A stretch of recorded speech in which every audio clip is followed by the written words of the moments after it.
this good?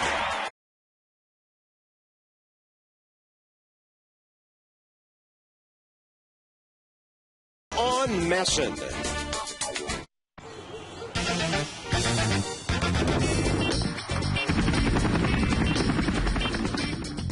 It's a great day for baseball.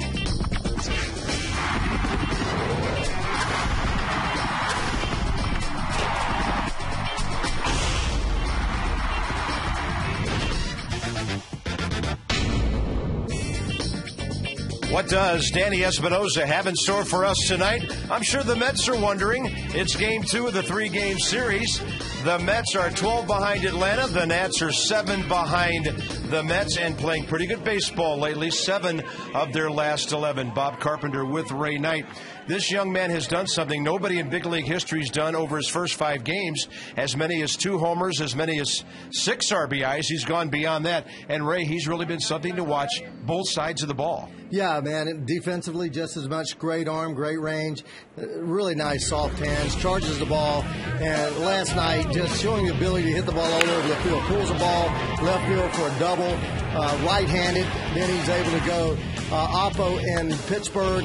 They're about 4 or 5 rows deep, home run, then pulls the ball opposite way, left-handed. I messed up.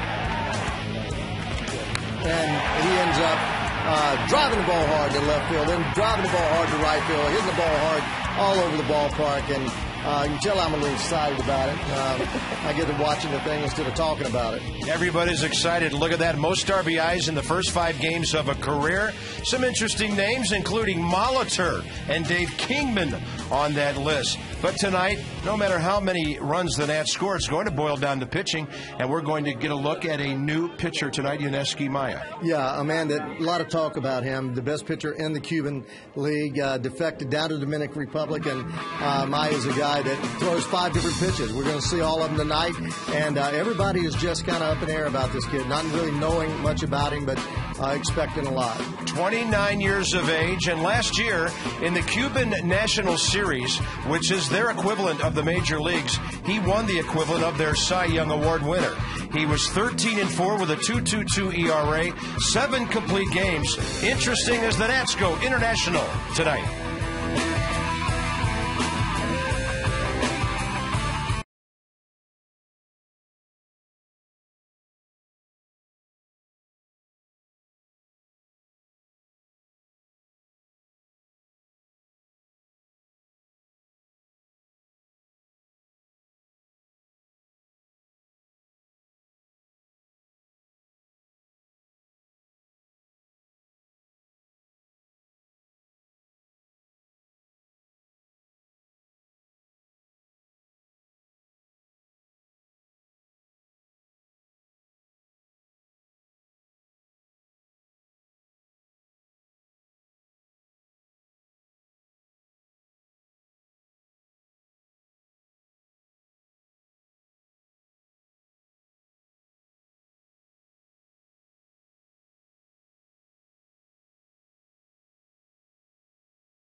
Rethink possible. And by Jaguar, visit your local Jaguar dealer to experience the 2011 Jaguar XJ. Beautiful baseball weather lately, whether it's on the road or right here at Nationals Park. And the crowd coming in to see if the Nats can win their 4th in a row. They've won 60 games on the year. Now the Mets, bottom 3 in the league in batting average, runs, and home runs. Ike Davis is the cleanup man tonight. David Wright taken out because of a sore left ring finger. Carlos Beltran back in there. But this is a far cry from the New York Mets lineup they thought they were going to war with in 2010. Here's Yuniesky Maya, 29 years of age. He had a birthday August 21st. He is from Cuba, used to be a bat boy for a professional team, the Occidentales, that included young pitchers Livan Hernandez and Jose Contreras. And here he is, a teammate of Livan many years later. PNC Bank scouting report shows you the keys to Yuniesky Maya's achieving success, and they are: welcome to the big leagues, Cy Young. The welcome to the big leagues and the Cy Young. Hey, my man, he was the best pitcher in Cuba. Handful, 5 pitches: fastball, curveball, slider, changeup, and a sinker. Welcome to the big leagues. He was first win in America at Rochester in his last outing, 7-2 victory. But he was 1-1 there with a 0.87 earned run average in the 2 starts. And he throws from 88 to 92, Bob. A lot of sinkers, a lot of breaking balls, but he's right around the plate, good control. Here's the defense behind him: Bernardina, Morgan, and Morris across the outfield. Ian Desmond back in the lineup tonight, playing up the middle with Danny Espinosa, who's back at second. Zimmerman Dunn and Wilson Ramos behind the plate. Youth is being served in the lineup tonight, and there's Danny Espinosa. Jim Riggleman today described Yuniesky Maya as a Livan Hernandez-type pitcher, but he throws harder. He's got to be pretty fine. The location, job number 1. And stepping in is Angel Pagan, who got the game off to a quick start yesterday with a bunt base hit, and Ryan Zimmerman plays very shallow at third. Maya's Major League career will start at 7:07 on September the 7th. Partly cloudy skies, 88 degrees at game time. A little warm in the district tonight. Pagan hitting at .295, .350 on base percentage. 11-year veteran Jim Reynolds has the plate. Bill Welke, Mike DeMuro, and older brother Tim Welke, the crew chief, on the bases. Off speed and a laser right at Adam Dunn.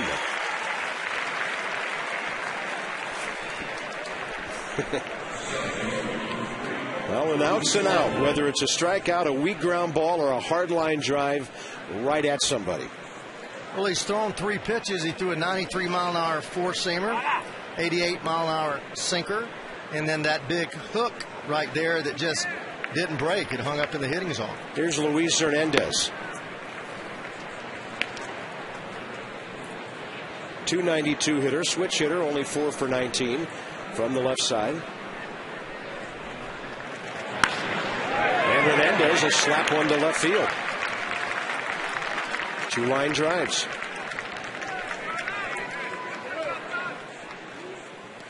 Carlos Beltran will be next. Danny Espinosa, second in franchise history, hitting over .560 his first 5 ball games. And Yuniesky Maya gives the Nats 14 different pitchers who have started this year. Unbelievable number.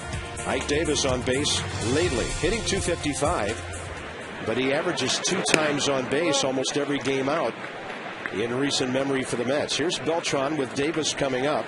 Carlos Beltran, an injury-filled season. This is only his 49th game. He's hitting .231. 5 out of his last 8 at the plate. 2-0. Well, we always talk about keeping the baseball down in the hitting zone. Maya, thus far, has thrown the ball up, but I don't know him well enough to know whether he's a real sinker baller or a four-seam guy. He told us in the scouting report that he had 5 pitches that he considered good pitches, but off of those pitches, like Bob said, Levo-like, he's able to change speeds and throw you about 7 or 8 different looks. You wonder about a guy with that many pitches, Ray. What do you go out and establish in the first inning? Do you try to throw all of those? Or do you go with 1 or 2 pitches, see what's working, and then work the other off-speed stuff off of those? Well, what he's done thus far is thrown mostly fastballs. He's thrown 6 fastballs out of the 8 pitches, 2 breaking balls, 1 the looping breaking ball to Pagan that he hit hard to. There it is again, just that ball coming up, staying out. That's where we talk about pulling the window shade down, grabbing the window shade, pulling it down to make sure you finish your release. I'm going to take a look at his delivery here. Just really nice, simple. Not a whole lot there as he gets down. Almost a drop and drive, but doesn't really get all the way down to that right side. Lands on that stiff front leg. That has a tendency to make the ball go up, especially if you don't finish low with that right arm. And he doesn't, kind of almost like he's throwing across his body stiff-legged, which will definitely make your fastball stay up in the zone. It appeared he and Ramos had maybe a conflict of interest on that last pitch. I'm not sure Maya threw the pitch that Ramos had called for. They looked at each other, and then Wilson went out to the mound to chat. 3-1, 1 runner aboard with 1 out. And Pudge, obviously an interested observer.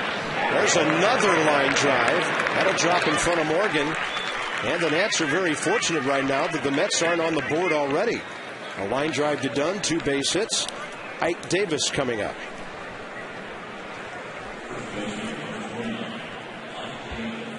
Well, we talk about him working the corners. This is not the corner. That's 3/4 of the plate away, but just subtle movement down. That was his sinker, the 2-seamer, as you saw the subtle movement away. Certainly didn't move down. It moved more of a lateral kind of running fastball. Here's Ike Davis. Originally hitting 5th in the lineup tonight, bumped up to 4th when David Wright was scratched about 45 minutes ago.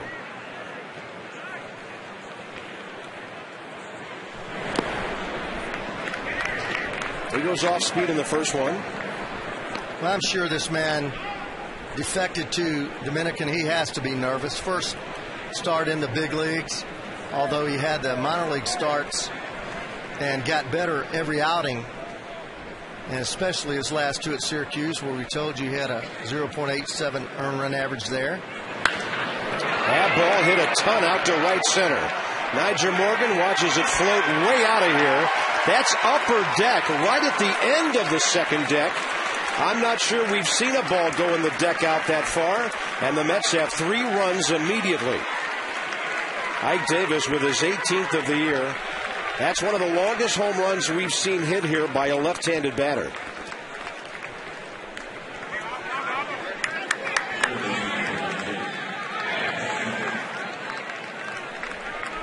Well, again, pitches up, automatic elevation, and this thing is belt high, out away from you where it's easy to get the bat to. And I agree with you, Bob. I've not seen a ball go up there in that corner. That's a long, long way. That overhang sits back a good 15 rows. Well, it's 385 to the end of the scoreboard. He had to elevate it about 35 to 40 feet where it hit. That's a long way. And it sits back behind that wall. So we're talking way over 400, maybe 430, 440 up there. Well, the scouting report that I got that he has a really good breaking ball, 2 of them, and he's not thrown one yet. So, you know, this is not the league to come into and throw nothing but straight fastballs. 2-1 inside to Mike Hessman.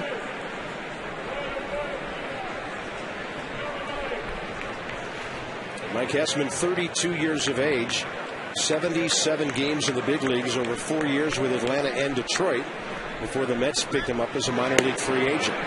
He's a big guy who can hit the ball a mile when he hits it. 208 career hitter. He's never been able to hit for any kind of high average. In fact, last year at Toledo, AAA for the Tigers, he hit 23 home runs but batted .217. So a Dave Kingman kind of guy in there. Although Kingman was more effective at the big league level, and that's a fastball. 3-2.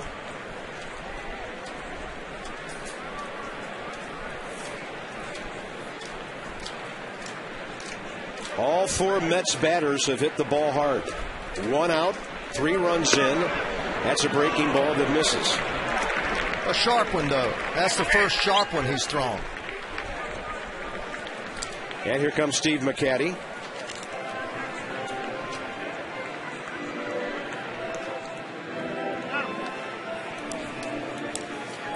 And, of course, for the Mets, another pitcher making a Major League debut tonight. But he's only 24 years of age, Dylan G. We'll see him shortly in only his 4th professional season. Well, you have to stop the bleeding right here. 3 runs, no big deal. This ball club, the way they're swinging the bat now, they're going to score 5, 6, 7 runs a game. I think that man feels so too. But you've got to start building right now. The breaking ball that he last threw was his sharpest by far. He's thrown 7 breaking balls, 1 for strikes. He's going to settle down. He'll settle down. This is the worst you'll probably ever see him. He's a veteran. He's pitched in international competition. But there's nothing like big league hitters now. It doesn't matter how hard you throw. It's always a late movement and location that makes you effective.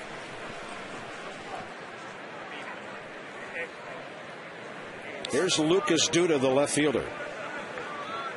1 for 20 as a big leaguer with the Mets this year. And a fastball right by him.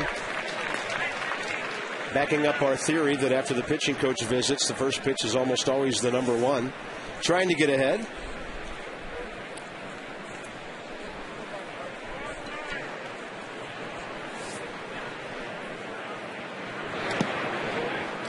Very good block by Wilson Ramos. He's good back there, boy. You mentioned the other day, Bob, how we didn't say anything in that game in Florida about Ramos, as he just was, you didn't notice him back there. Yeah, very quiet day. Wants to go with a slider here. Should be in around his kneecaps. It's up and it broke his bat. Hit hard enough to be a double play ball. Well turned by Espinosa and Desmond. Yuneski Maya can take a deep breath now. A very difficult first inning in the big leagues is over.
Flying high, 8th in the league in batting average.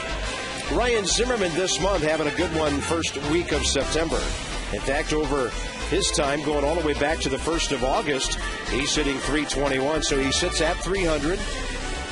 Just out of the top 10 in the National League on base percentage, .386. He's in the top 10 in slugging.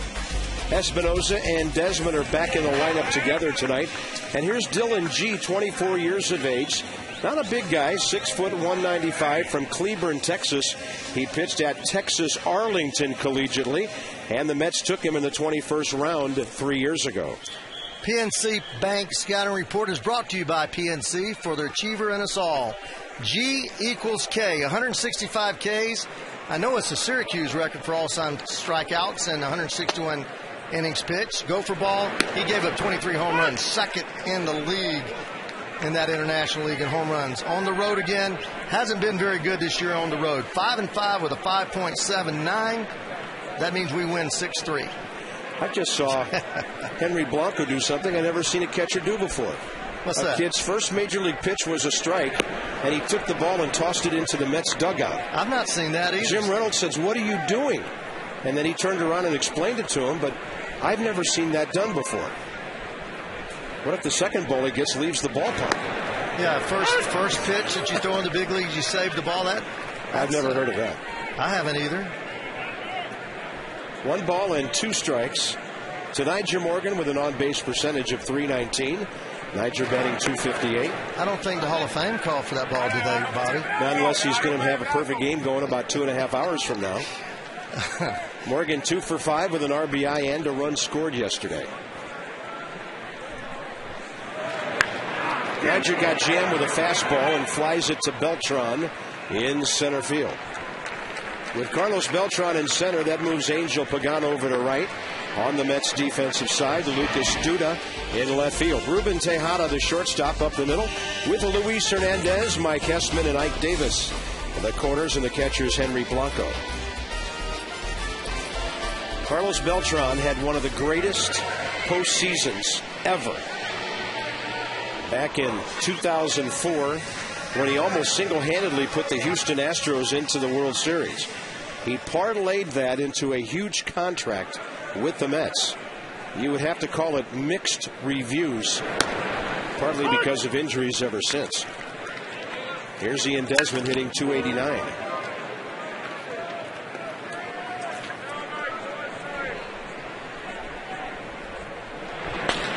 He'll line it hard to center, and Beltran right there.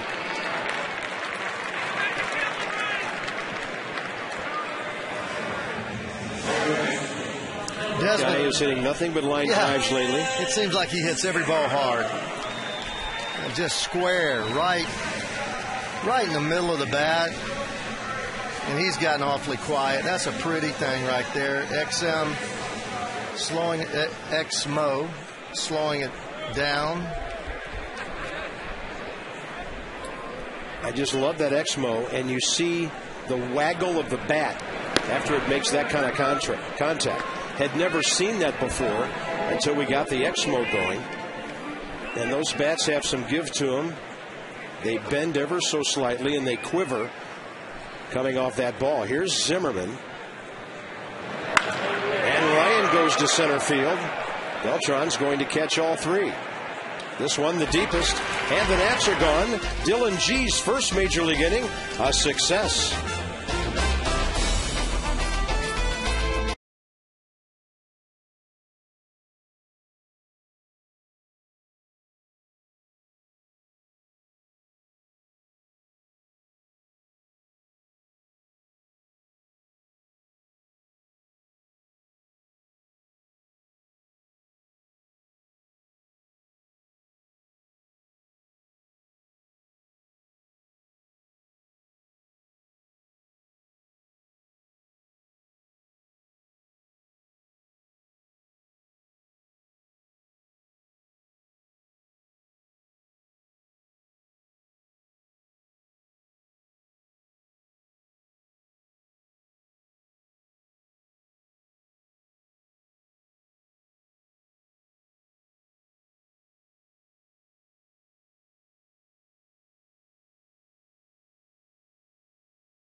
And the Mets, though, lead by 3. That's the bad news. Here's our Luna double. Speaking of twos, get your second room of flooring free, 877-241-LUNA. Chiron Martis and James Parr of Atlanta. The last time something like this has happened with a national involved, that was on Thursday, September 4th in Atlanta, 2008. Parr beat Martis 2-0. James Parr won 6 shutout innings. Chiron gave up 2 runs in 5 innings. A long, long time ago. And here we are with Yuneski Maya and Dylan G. The hitters, Henry Blanco, the catcher. Henry on the year, batting .233.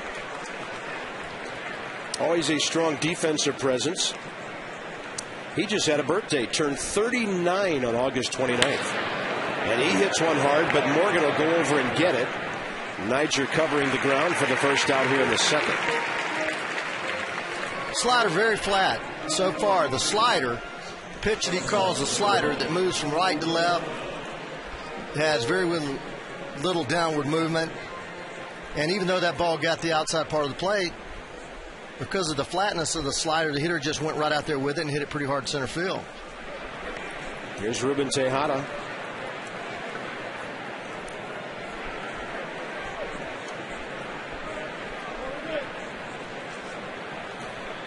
And I would think that when you're talking about pitchers coming from somewhere like Cuba, it can be a little hard to quantify exactly how good they are from the numbers. He pitched 6 years with the Pinar del Rio Vaqueros of the Cuban National Series. During that time, 48 wins, an average of 8 per year, but he had 13 of those last year when he went the distance 7 times. Scouting opportunities are limited in that part of the world. There's Ruben Tejada hitting 189. That breaking ball is in there, and it's 1-2. That's a dandy. Took a lot off the breaking ball. Watch the depth of this curveball. It almost looks like it comes up out of his hand and then just drops. Wow. That one in on his hands, and he gets it up and down to left field. Not a good 2-strike pitch. Bernardina digs it out, and it's a double for Ruben Tejada. And Dylan G in his first major league bat will have a bunting opportunity. Well, Tejada's a free swinger, so when you get him 2 strikes, you must throw him some pitch somewhere not anywhere near the strike zone, and he does. He throws that ball 8 inches off the plate, but he's able to get the bat out there a little bit, hit it a little short on the barrel, right around the trademark, but got it down the left field line for a double. Maya having a tough time getting the ball to the lower part of the strike zone, everything thigh high and up. That's a good pitch.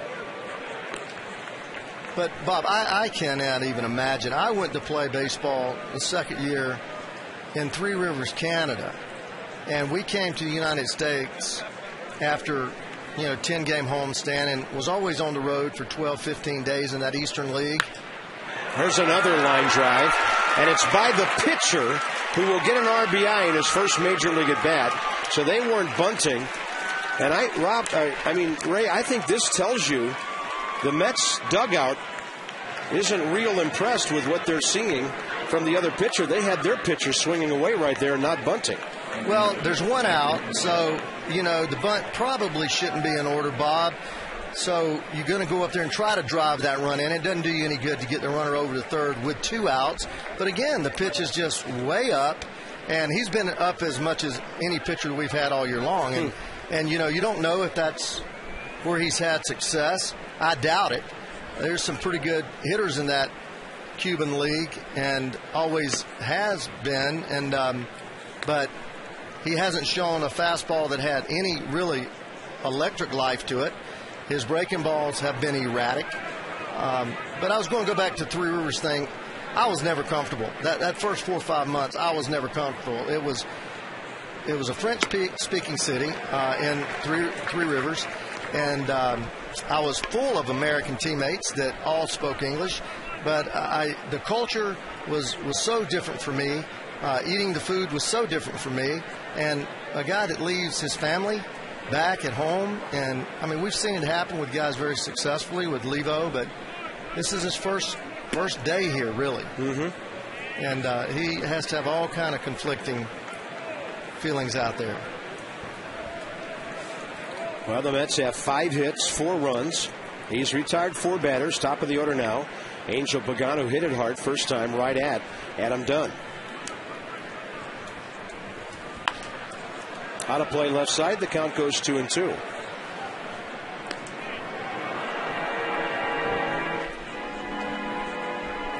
Now you're right about the bunt. No reason to put that on with the runner at second, 1 out. And he got a pitch up and knew what to do with it.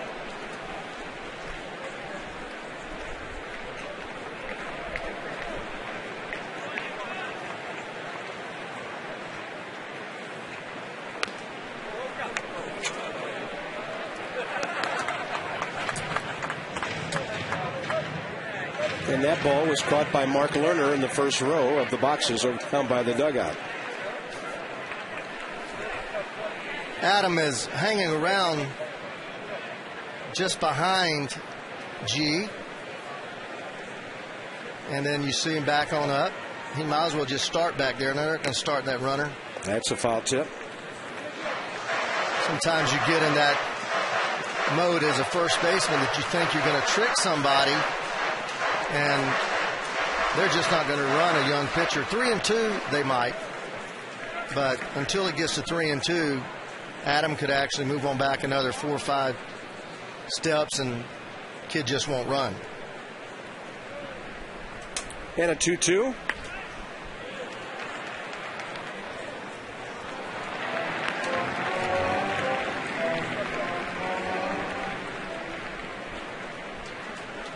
Look at that disparity. Dylan G gets through his first inning on 9 pitches. Pitching to contact, 6 strikes, 3 balls hit to Beltran in center. And a 2-2 coming again. He had some pretty good drop on that one. Yeah, that was almost like a splitter. That ball had very little rotation and went straight down. And, you know, that can make a difference. If you can locate the fastball anywhere to the corners and then work to a pitch that appears to be a fastball, but the deception of a splitter, it makes you a totally different pitcher. And I haven't seen that type of movement until just now. This one heading left field way and foul. Braves are underway at Pittsburgh tonight. Tim Hudson takes his 15-6 record, 2.30 ERA against the Pirates. It's Volstad and Blanton with the Marlins at Philadelphia. Philly split that doubleheader yesterday, and they're 1/2 game behind Atlanta in the East.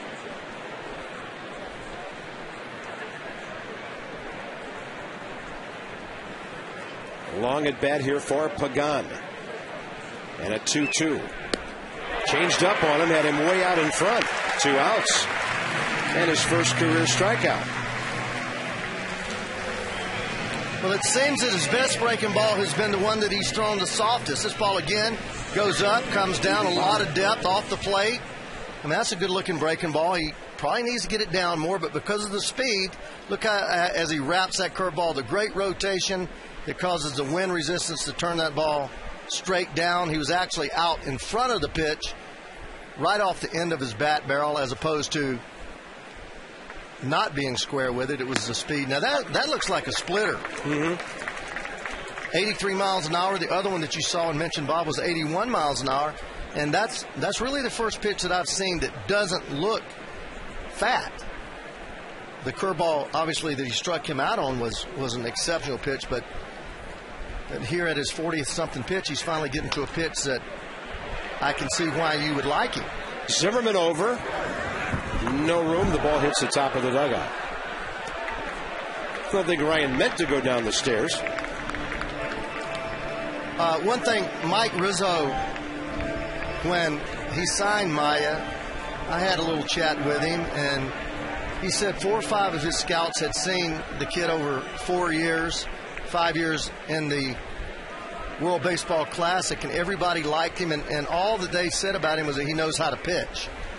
And that means he knows how to change speeds, move the ball in and out. That's Wilson Ramos out in front of the plate. And 1 run for the Mets in the second. They lead 4-0 with Adam Dunn coming up.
26.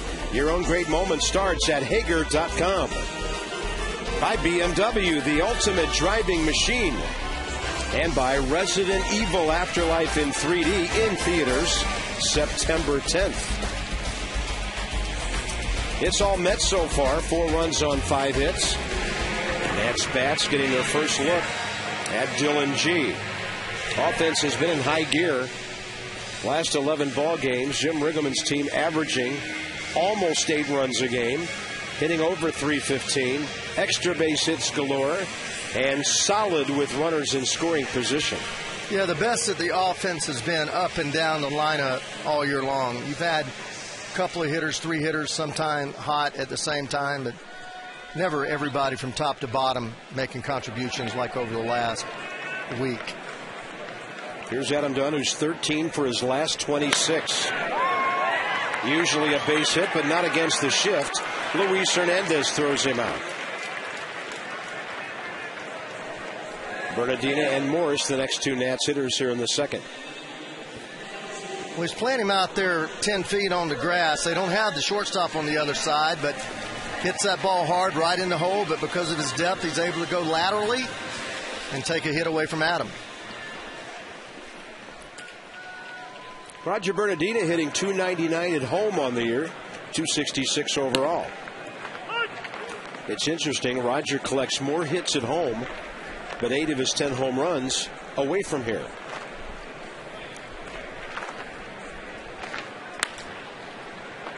And that time, G had him reaching. 5 in a row for the rookie. We have a special 2011 season ticket offer for you. Place a deposit on 2 new season tickets for next year. You get 2 season tickets free. Plus, tickets for the rest of this season, absolutely free. Go to nationals.com/2011 for more information.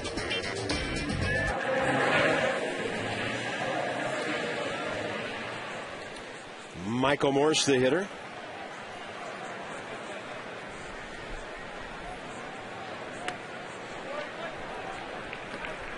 Morse hitting .447 over his last 10 games.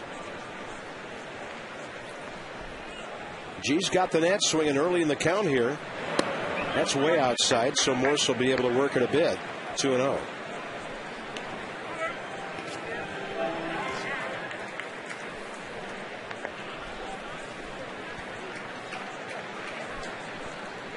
Target in. Fastball he thought he could get to. Yeah, that's not a pitch he wants to swing at. It was only 88, but he's done a great job laying off that pitch that's been close to his body inside. That's where the pitchers have been able to get him out if they make him swing at it. He's been devastating on the pitch out away from him. Not trying to pull it, is he? Everything up the middle. And hard. And that's something that's improved early in the season. He just wasn't hitting the ball at all against right-handers, and he was hence being platooned and batting against left-handers, and then last month he's hit the right-handers as well as anybody. Front door breaking ball that almost hit him. 3-2. The way Espinosa's swinging the bat, you'd love to see somebody on base for him. Danny is next.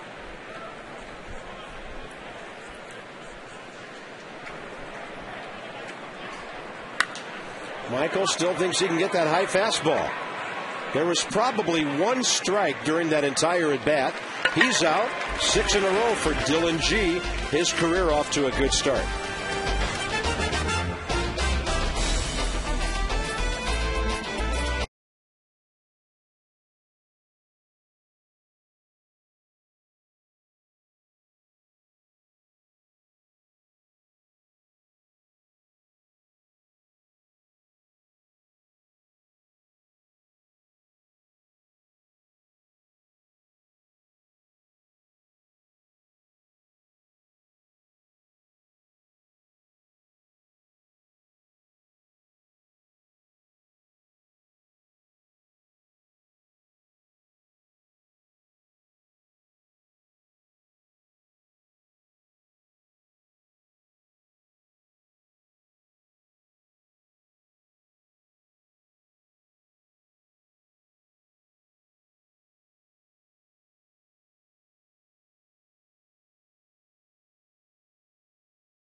Third inning. Now, Yuneski Maya has an unbelievable story.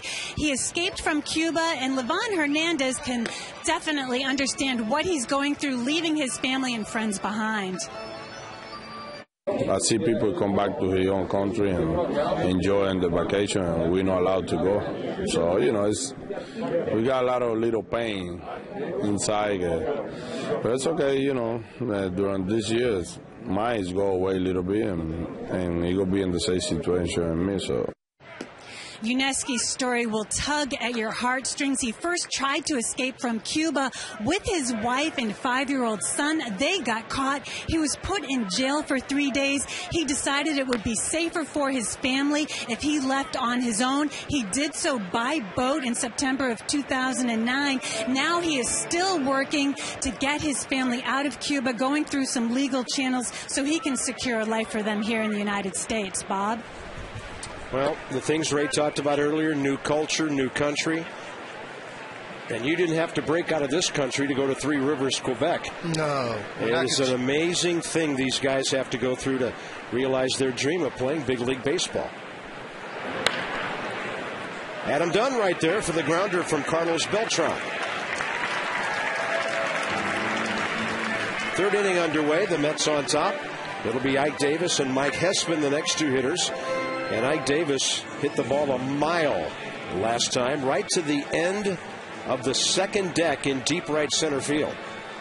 Well, intestinal fortitude is something that I don't think you're necessarily just born with. I think it comes with life's experiences, and you get tough or you fall to the wayside. And this kid has had so many things that he's battled, but there's nothing tougher than being away from your family and not knowing, with a wife and a little boy. I don't know if I could do that. I mean, but it's just seeking a better life, and that takes a strong individual to do that. I mean, can you imagine just those little lifeboats they take to pursue the freedom of this great country and the opportunity? Good curveball. He has a good curveball. He's shown a good, either a changeup or split. I'm not sure. I was told 5 pitches. But the one pitch looks much more like a splitter than just a straight change. And the fastball is low, 3-1.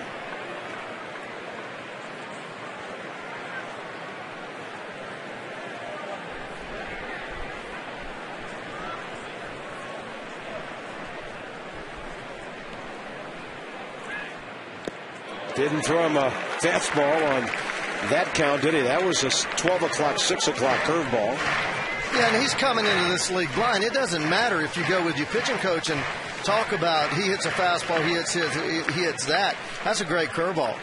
And that's a curveball that's going to make you successful in this league, because only Livan throws a curveball that much rotation, that slow. But he has a lot better fastball than Levo. I mean, we've seen it at 92. He misses with a slider away there. That's his second walk.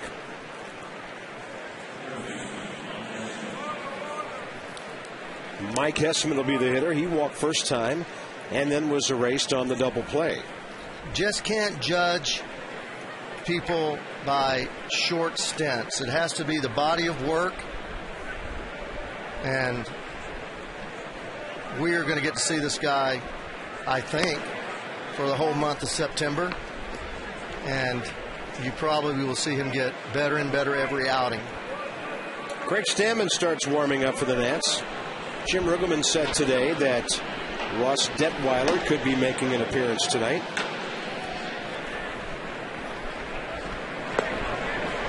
That's a front door breaking ball that gets the inside corner.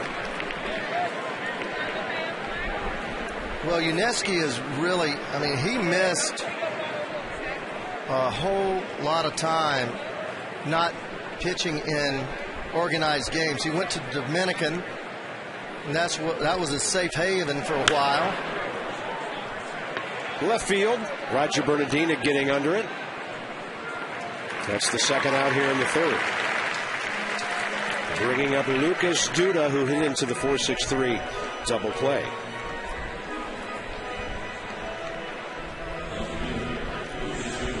Maya signed with the Nationals August 3rd. So obviously just over a month ago, it's been a whirlwind for him. And you talked about the World Baseball Classic. 6 games, 1 start in 06 and 09 for Cuba. He went 1-1 with a 0.87 earned run average. He's starting to throw more first pitch strikes. Yeah, change up right there. That was a straight change, so that pitch that goes down, Bob, that you identified earlier, must be a split finger or a fork ball, some type of pitch that makes it have downward rotation. Good curveball. You're starting to see it. You're starting to see it now. He basically pumped all fastballs in that first inning, and you asked me what do you do to establish how you're going to throw. Well, you've got to find out what your fastball is going to measure against these hitters. Good slider. That's 3 great pitches. And I'm not sure that's not a strike. That ball looks like it may have cut the edge of the plate. We'll go right here to Kinetic and see. Just inside, he got it right, but a tough pitch to lay off. That's a perfect 0-2 pitch. Kinetic North America providing world-class technology to our national and homeland security customers. And the ball fouled into the dugout. Phillies have a run in their ball game, bottom of the second, leading the Marlins. Atlanta still scoreless, 4th inning now at Pittsburgh. A half game separating the top 2 teams in this division. Henry Blanco, the catcher, is next. And the 1-2. And a good-looking fastball that got up and into the left-handed batter.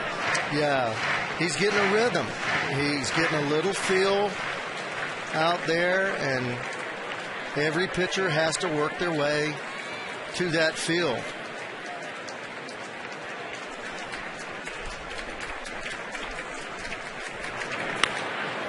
Slowed down his bat with an off-speed pitch. Nigel Morgan will make the call, and Maya puts a 0 on the board for the first time. Mets have stranded 2, lead 4-0. Bottom of the order coming up.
Live bat leading off here. Partner, since I butchered this so much in the open, let's go back to it. He can pull the ball. He hit a double in left field there, right-handed, and then line drive, home run in Pittsburgh on a ball that was about 2 or 3 inches away, showing his great power to right field. Then he lines a drive down the left field line. We thought it was going to be a double at most. Carried him to the stands, and then bases loaded, grand slam, rocket to right field. Opposite field, pull field, doesn't make any difference to Danny Espinosa. Right-handed, left-handed, nice little piece of hitting. Good use of a mulligan, Ray. That is so embarrassing. Espinosa hits it hard. Third baseman Hessman has to hurry to throw him out. And Danny Espinosa continues to sting the ball.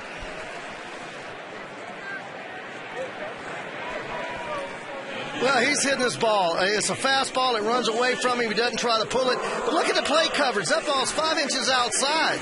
And he's able to cover that part of the plate, and that is just not seen very often. The last guy that I truly remember covering that much of the plate was George Brett. He kept his shoulders so tight and didn't pull off the ball at all, through his bat barrel, and actually led the handle of his bat would go right toward the pitcher, and then his swing would come as he never pulled off the ball at all. That's a pretty swing and great execution. Wilson Ramos, the hitter. 7 in a row by Dylan G to start his debut. You know, we sat up here, and Bob and I in the break talking about the feeling that we're starting to have. 4 runs, I don't feel like that's enough. I think this ball club's going to figure this kid out and do some damage before this night's over. One of the most impressive things about the major leagues is how clubs can figure out things on a pitcher one time through the lineup. The Nats, and I'm not saying it's going to happen tonight, purely coincidence that the 4th inning has resulted in 5 runs each of the last 3 games. But it is a part of the ball game when you're seeing the pitcher again and starting to get a read on what he's doing in that particular game. Some of them established guys. This one hasn't seen him before, the ball club. Ramos is 1 for 8 with a couple of strikeouts in his first 2 big league games. 3-1 pitch. He's aboard. The Nats have a runner.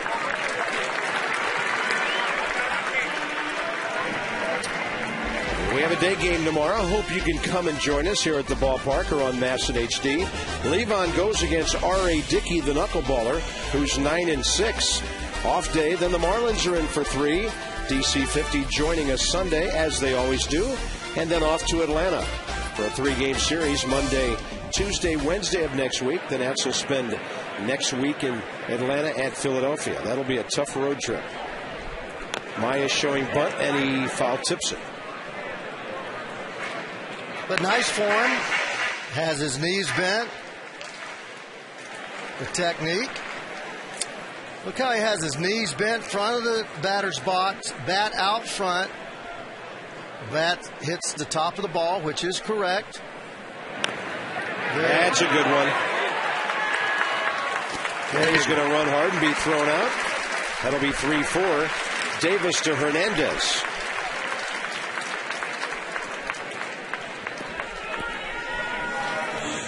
Just perfect execution of something that so many people have a tough time doing.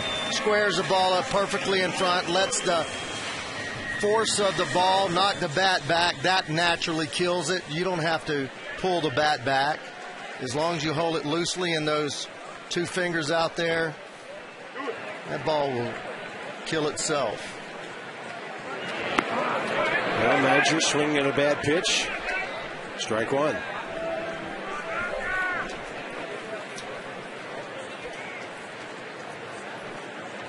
Second base, Ramos. Niger was 3 for 12 in Pittsburgh.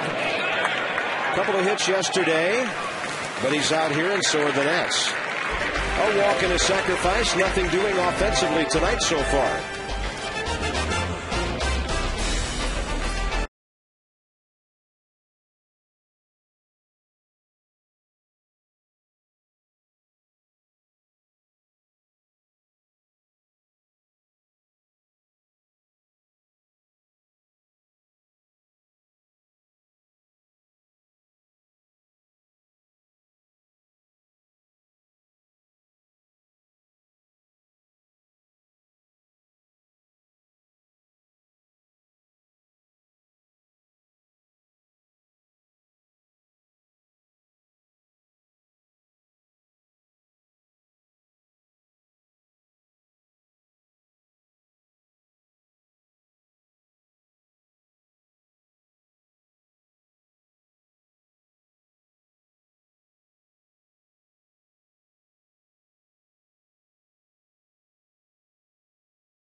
Yuniesky Maya starting to figure it out after a tough first inning, highlighted by the Ike Davis blast, and I mean deep to right center. Well, he got the ball right down the middle of the plate, belt high, and he hit it up there in that second deck right in the corner where Bob and I, have not seen many balls hit. Maybe that's the only one. I can't recall another one. A lot of guys have gone straightaway center field over the short wall, but second deck out that far, we have not seen that. Maya, 61 pitches, 40 strikes, as he gets ready for the fourth inning. AT&T Trivia. Let's fire up the smartphone. Which 3 current National League managers played for the Expos?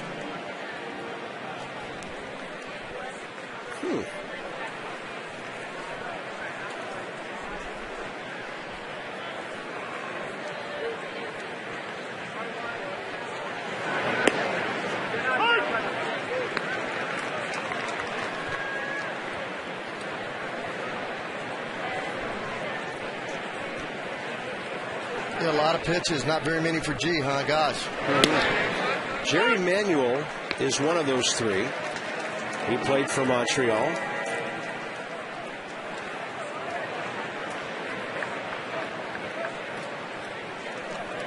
He was an Expo 80 and 81.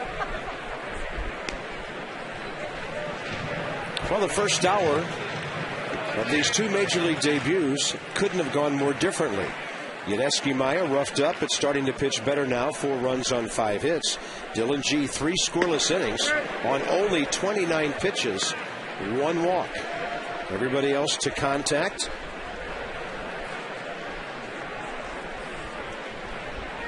Bottom 3 in the order for the Mets: Blanco, Tejada, and G. And Henry Blanco will fly one out to Roger Bernardina. Easy out.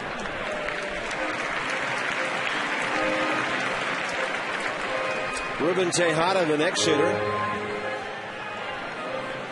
Maya had him 1 and 2, threw a fastball up and in, and Tejada turned on it, hitting it down the left field line, then scored on the Dylan G base hit.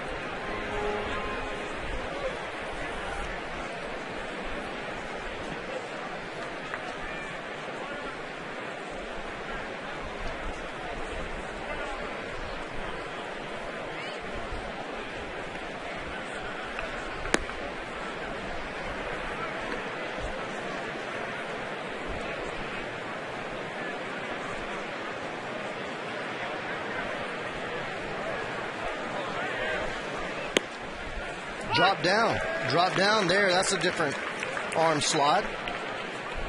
Basically high 3/4 delivered. Watch how he drops down here. Little sidearm action there. Fastball outside part of the plate. Back up top with the curveball. Front door for a strike. He can pitch. He can pitch, Bob. He just got off to a bad start, but big breaking curveball. Probably about 2 foot of depth on this curveball and getting sharper and sharper. Slider, good spot. Well, that's 6 pitches. The fastball, the sinker, the curveball, the slider, the split finger, and the changeup. I say split finger. I'm going to have to check. Sure looks like one.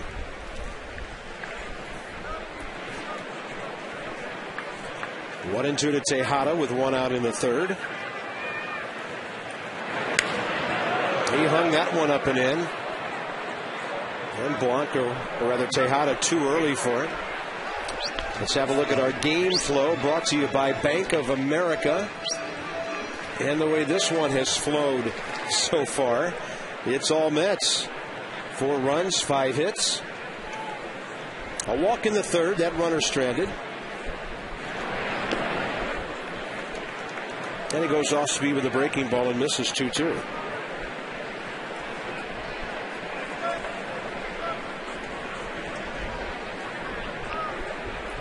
I think you can get Tejada away, Bobby. He swung at everything last night. He tried it. Well, these are the kind of guys you want them to have to beat you away. They don't have the power to hit it out. Tejada, 1 home run in 59 games. And a 3-2 coming. He'll get him on a pop-up to left. It'll be the shortstop, Desmond, for the second out. So the first 4 hitters of the game squared every pitch. The line drive to first, single, and a home run. Now the last 6 out of 7 hitters, he's been able to find something other than the fat part of the bat. That ball was hit near the handle. He's retired 7 of 8 this time through the order.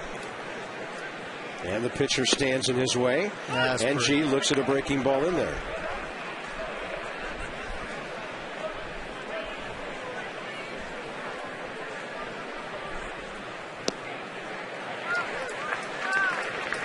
Yeah, he's definitely got that rhythm going.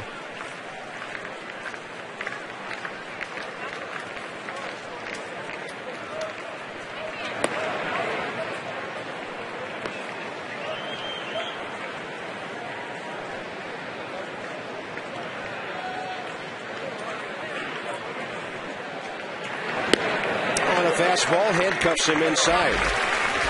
Just about perfect the second time through the order is Yuniesky Maya. Desmond Zimmerman Dunn coming up.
Trying to catch Tom there. Teddy's a first-half guy. Abe is usually the closer. And everybody excited as Teddy came around the stretch. And here comes the man from the land of Lincoln. Pretty close there at the end. Got a race. Teddy nowhere to be found at the end. Those guys looking for some runs here. Bottom of the fourth coming up. Yuniesky Maya settling down well. And there's Ross Detweiler, who Jim Riggleman said expect to see in the game tonight. It could be next inning.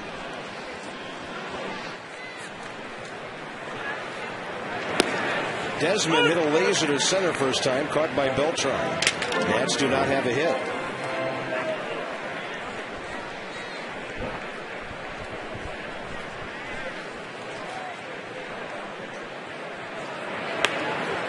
Looking to bunt first baseline with Ike Davis playing back. And G's doing nothing special. He's just actually throwing the ball to the edges of the plate. 89 miles an hour is what he's topped out at. Basically throwing mostly fastballs.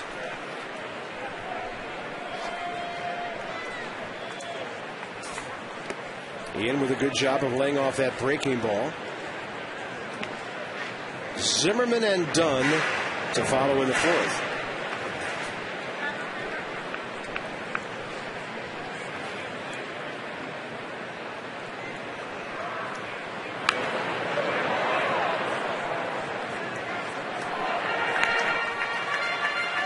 G is just 24 years of age.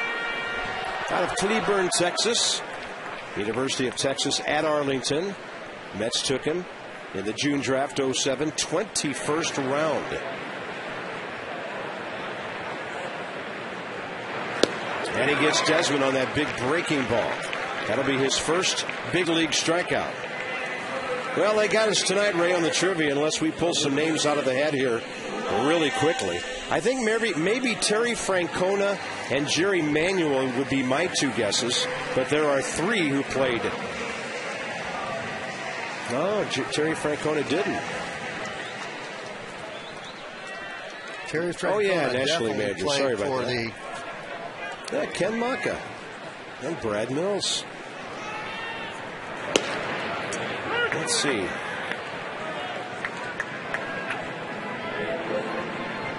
Yeah, they got us. Doesn't happen much to you, partner. Happens to me every night.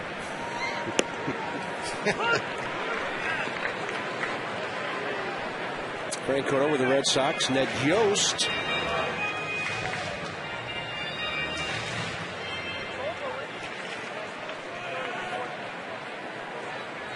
Yeah, check first three teammates in 1980.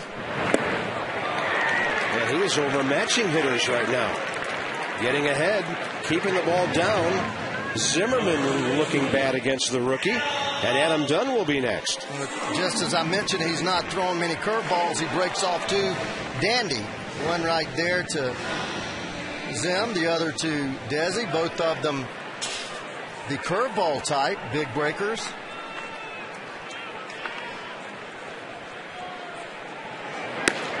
Well, nothing cools off a hot team like a rookie making his major league debut, evidently. And throwing fastballs for strikes at 89-90. Nationals come in with 85 runs in their last 11 games. And not a sniff of a base hit yet. He has Adam Dunn 0-2.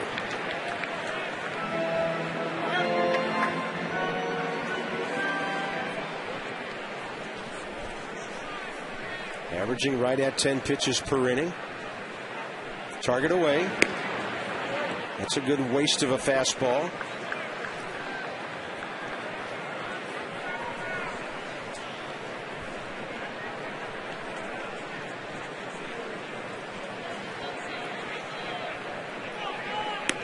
And he throws it by Adam Dunn, striking out the side. No hits for the Nets through 4.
IT Pros, here's Debbie with the FCS Sideline Report. Well, Nats General Manager Mike Rizzo telling me today that signing Yuneski Maya took a total team effort. He sent Bill Singer and Casey McKeon, two of his top scouts, to see him in the World Baseball Classic. Then he sent more scouts to see him in the Dominican Republic. We went out and had Johnny DePugi, our Latin American coordinator, and Roy Clark, along with Jeff Zona, go and scout him and kind of give us a second opinion on him back there. So, we had a total of about 12 reports on him over the last couple of years, and we felt comfortable making a decision on a player that was really difficult to see. And it was complicated to simply get him here. First, he had to establish residency in the Dominican Republic. He had to become a Major League Baseball free agent. And then he also had to overcome some hurdles just to get here to the United States. Bob? Long, complicated road. And just 1 month and 4 days after the Nats sign him, he makes his Major League debut. Struggles in the first inning, a little in the second. Very good now in the third and the fourth. And with Ross Detweiler continuing to throw, this would appear to be his final inning. Top of the order, and he strikes out Angel Pagan looking. His third strikeout and second in a row. Well, he has his rhythm now. He knows what he wants to do. He knows he can throw the fastball. He's actually smiling there as he throws a hard slider early, and just perfect spot. I mean, just misses that corner, but close enough that you've got to foul it off. I just kind of gripes me as a former hitter to see, and a manager and a coach and whatever, but to see guys take those pitches that close. You've got to protect, and you just can't argue. I mean, if it misses by 2, 3, 4 inches, big deal. 2 balls, no strikes to Luis Hernandez. Maya has retired 9 of the last 10 Mets.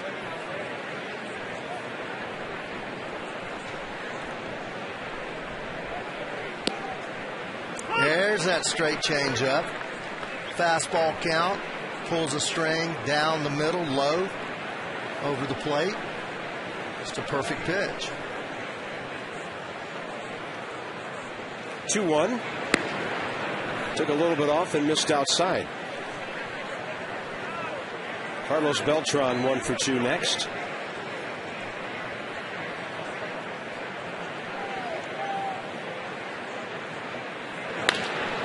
And he pulls it right to the second baseman, Espinosa.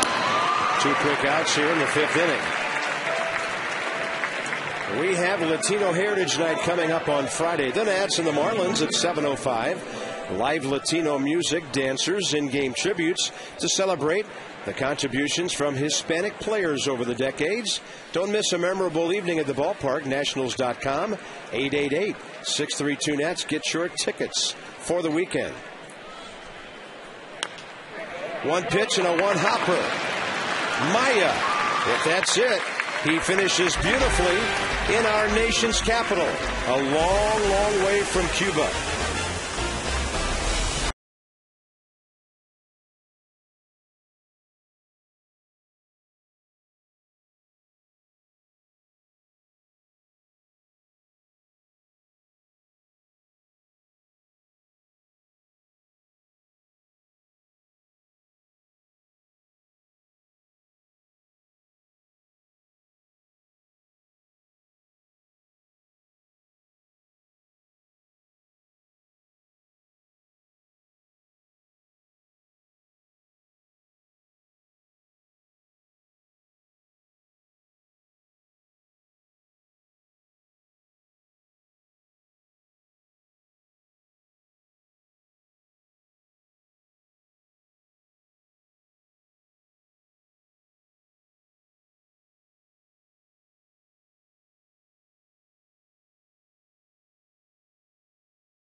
Yuneski Maya. Pretty good final 3 innings right there. I'm very impressed. I throw away the first inning, just the fact of the situation that he's in. But he established his fastball early, didn't throw any breaking balls. Then after the second inning, he started throwing the breaking ball.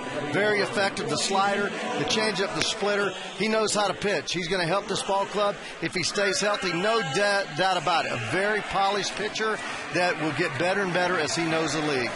All right, now, how about getting some hits against the other guy making his major league debut? Dylan G has gotten ahead, and then he's gotten hitters out for the Nats on his pitches. Yeah, fastball, basically, which he threw in the first 18 pitches he threw 14 fastballs. Of those 14 fastballs, 12 were strikes. And the Nationals didn't do anything but fly out to center field and hit ground balls to second base. Then he starts going to his breaking ball and strikes out 3 hitters in that 4th inning. So it's been fastball, breaking ball. Now that's a sinker there. G did a good job of getting off the mound in a hurry and throws out Bernardino. Guy's doing it all. And he's doing it the classic way. He didn't throw anything but fastballs basically early, then went to the breaking balls. Now that's the changeup or the sinker. His fastball is fairly straight as he jumps to make that like a basketball pass. Ball rolling. Look at him jump and make the throw. Looks like he's having fun out there. 1 walk has kept him from perfection in the first 4 1/3. Here's Michael Morse. Morse swung at 2 fastballs up out of the strike zone and flied out his first time up to center field. It's almost like he can't throw a ball. I mean, he's 13 balls out of 44 pitches. The one that he has thrown has been the breaking ball that has just missed low, which is where you want to miss it. And the fastball that's up and in, and that's where you want to miss there.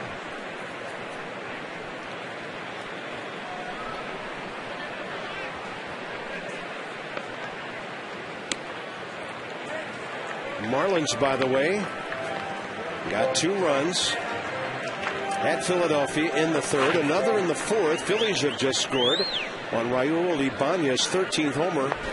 3-2 Marlins at Philly, 4th inning. Morse fouls it away. You got a hanger there. That's a hanging breaking ball. He stayed in the middle of the plate, and something about it caused him to foul the pitch off. Not any balls really scalded. The hardest ball hit, Danny Espinosa to third base. 2-2. Morse gets jammed and fights it off. This kid has an idea. He only has 3.5 years of minor league experience. Pitch count just a measly 48 pitches. That's incredible. Morse slaps it third base way. Mike Hessman backhanding, 2 outs. This is starting to get interesting. Get ready for one blockbuster hit after another. Hollywood Casino, Charlestown Races, West Virginia. This makes it even more impressive. He is right now shutting down Major League Baseball's hottest offense. The Nats have gone 7-4 in that time, hitting .316. More than 3 ball clubs that employed the DH. The Cubs play in a bandbox, and the Braves play in the launching pad. Pretty impressive company. This might be your pick to click for that first base hit. Espinosa hit the ball hard right at Hessman, first time up over at third base.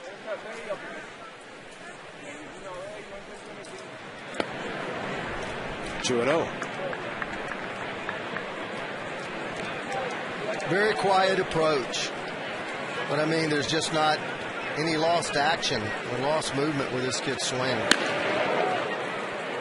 He sure dives in there, which creates that outside corner, which keeps that outside corner from being much of a problem for him, as he'll be taking here 3-0.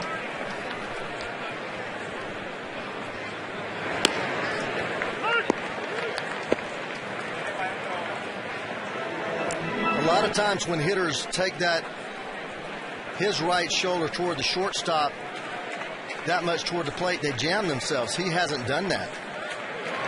Way inside, the Nats have their second base runner. He's taking care of the top of the lineup. His 2 walks have been to the number 8 hitter, Ramos, in the 3rd. The number 7 man, Espinosa, here in the 5th. So Wilson Ramos will step in for his second AB of the night. talking to Tim Foley about Ramos. We haven't seen him swing the bat much, as he's just hitting 125 with a limited number of at-bats, but he talks about easy power, that when he throws him batting practice, that he just takes a nice crisp swing and the ball jumps off of his bat to all parts of the field.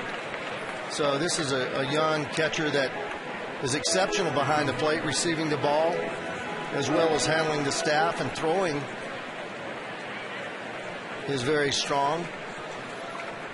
And your concern is always, are they going to be able to hit? Are catchers going to be able to hit?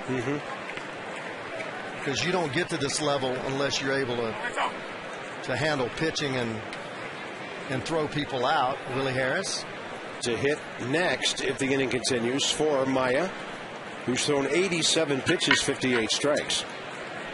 Just one big swing from getting right back in the middle of this thing. You know, Ramos this year hit 254 at AAA for the Twins and the Nats, but 317 at Syracuse in 15 games just before he was called up.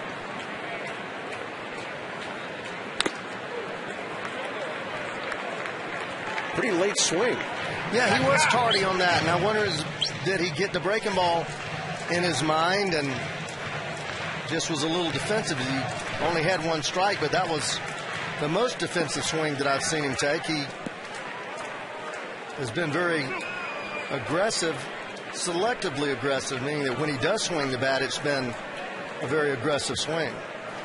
Probably 1-2 now. Probably going to go to the breaking ball here. Why wouldn't he? There it is. He has overmatched hitters, and a pitcher making his major league debut has not given up one hit through his first 5 innings.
Nats, new right fielder, but we'll look back on the first start of Yuniesky Maya's career.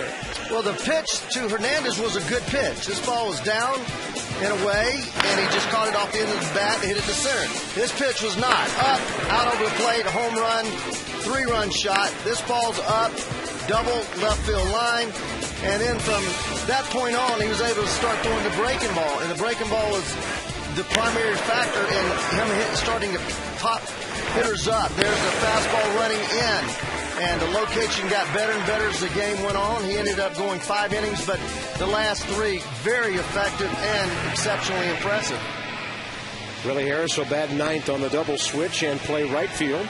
Michael Morse out of the game, batting 6th and pitching. Ross Detweiler. It'll be Ross's 4th appearance. He's made 3 starts. 0-2 with a 3.46 ERA, 13 innings, 12 strikeouts, but 8 walks. Coming back from his hip procedure. So his arm and his shoulder, elbow have been all healthy this year. Just getting the rest of the body back in order for big league pitching. And he'll face Ike Davis to lead things off.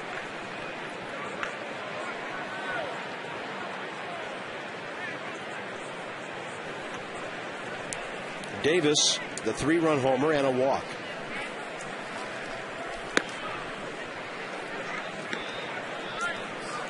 And here's another pitcher who hasn't been out there for several weeks, trying to reestablish his feel on the mound. Good breaking ball there. Box score for the Mets. Ike Davis, the big blow, the 3-run homer in the first. The Mets have had only 2 hits since then, and no hits since 1 out in the second inning.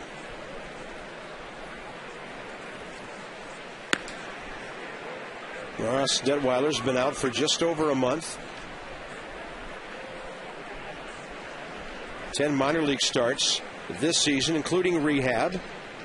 Hasn't given up many runs, 3-2 with a 2.27 ERA in the minor leagues at that time. He goes 3-1 on his first batter. Well, Bob, I like his arm action.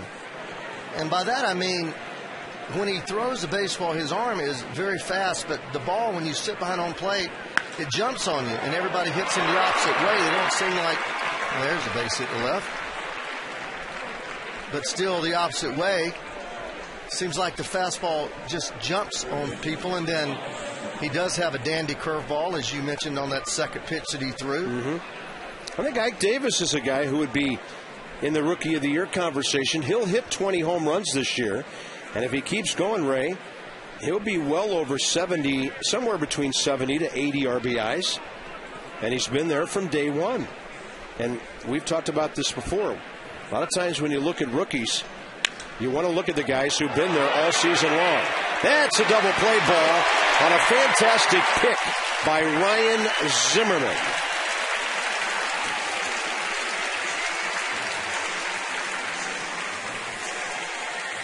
Well, this is Hall of Fame type picking right here. This is not just all-star gold glove. That is a hard ball ripped with tremendous hook to it, staying with it, turning around inside out. Perfect throw to Espinosa. And once it gets right there, ladies and gentlemen, you can cash it in. That boy turns it about as quickly as anybody I've seen with his feet, and then his arm has a cannon. Here's Lucas Duda, who hit into a 4-6-3 double play back in the first. Beautiful. Pardon me, it'll be Nick Evans now pinch hitting for Duda. And he goes up hacking. They go with a right-handed batter. Nick Evans, 1 for 7 in 4 games this year.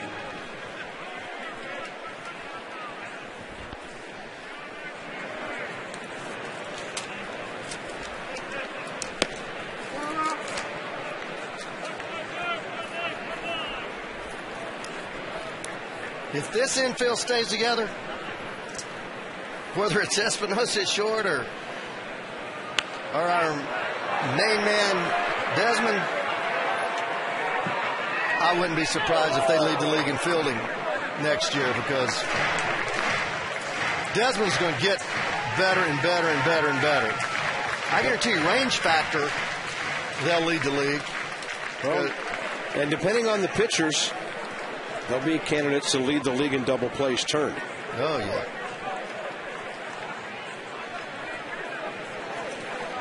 One and 2 to Evans. Detweiler punches him out with a side door breaking ball. Nats pitchers settling down the night, but the Mets rookie pitcher has the spotlight right now.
Nats Mets 12:35. Pre-game and in-game video tributes on the scoreboard to the great Hall of Famer and the humanitarian Roberto Clemente. Visit nationals.com/tickets or 888-632-NETS. Purchase your tickets tonight. You can walk up and buy tickets out there in center field tomorrow. Love to have you at the ballpark to honor the great Roberto Clemente.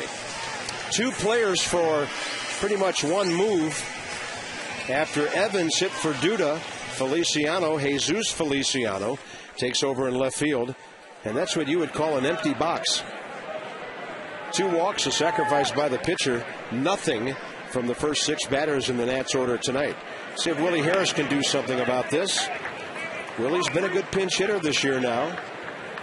11 for 41 with a homer, 9 RBIs. There's nothing wrong with a 268 batting average as a pinch hitter, and that will ruin the no-hitter and the shutout. And Willie has his second pinch hit home run of the year. The Nats are on the board. And Willie Harris is now hitting 286 as a pinch hitter. Well, that won't actually be as a pinch hitter because he entered the game. You're right. You're right. Pardon me. Hey, fastball, everybody else been taking it for the first strike. Willie takes it about 395, 400. Hey, Ray, you might as well give up your first hit as a big league pitcher and not have it be a little bloop somewhere. How about that? You think he'll go get that ball? It's his first home run ball? Nah. No.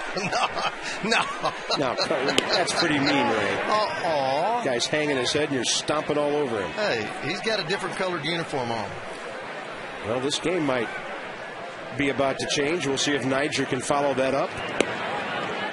He shows some discipline, lays off that 1-2-1. Yeah, and Willie, no ill effects of moving that scoreboard back about 2 feet. That's Willie's 8th home run of the year. Off-speed pitch, and Niger way out ahead of it.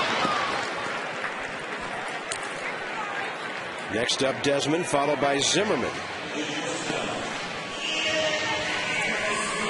Well, Willie goes from hitting the wall to hitting one over the wall.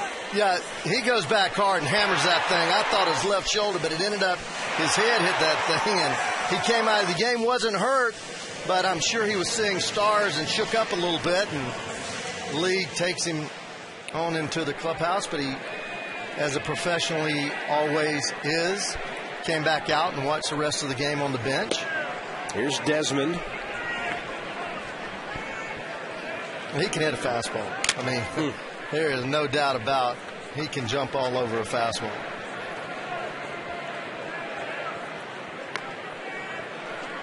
That home run was the Nationals' 129th. They're in the top 9 in the league in home runs. The Nats hit 156 last year. So they're actually on a pace to hit fewer home runs than they did last season. They'd have to hit more than a home run per game to reach the 156 of last year. But Willie has 8. I know what Jim Riggleman's looking for here. A disciplined at bat by Ian Desmond. It's 3-0. Looking for the walk or the base hit. Not trying to pull the ball here. Guns coming up in Zimmerman and Dunn if the inning goes that far. He'll take the 4-pitch walk. Now he'll play it conservatively at first base as the runner. That's the 3rd walk issued by Dylan G. And Ryan Zimmerman is walking in, and the Mets pitching coach, Dan Warthen, will make an appearance. Well, he got Ryan out with the fastball his first at bat, running in on him. Then he got to hit him with the fastball in, and struck him out on that very good breaking ball away that he's gotten all 4 of his strikeouts on.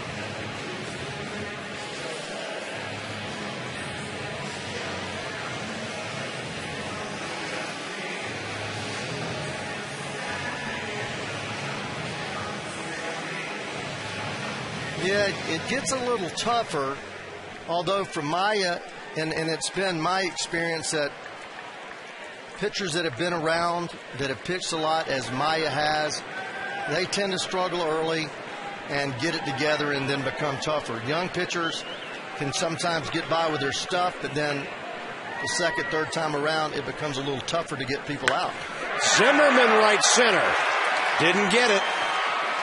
Angel Pagan under it for the second out. We had the right kind of swing, and when that ball made contact, I thought it had a chance. We'll see it again and see exactly on the Exmo what happened with the ball. Ball hit down on his barrel a little bit. See, just short. Missed that sweet spot by about 3 or 4 inches. Not extended enough. And not exactly jammed, but... Adam Dunn to right field. Did he get this one up against the board?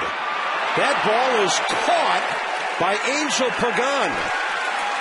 Playing up against the scoreboard like he plays 81 games a year here. That is outstanding.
Try to deal with that scoreboard.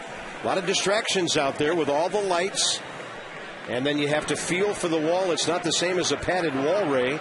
And this was really played well by Pagan. No, I haven't seen this play made at this ballpark. I've not seen an outfielder challenge that wall at all. And he goes up there, he throws that right knee up. The knee actually takes all of the energy and turns his tail and makes a beautiful play. Adam hit the ball a little bit on the end. Look at it, he goes up here and sticks out his foot and turns his back, hits the wall with his back, catching the ball at the very apex of his jump. And the rookie pitcher waits to congratulate him.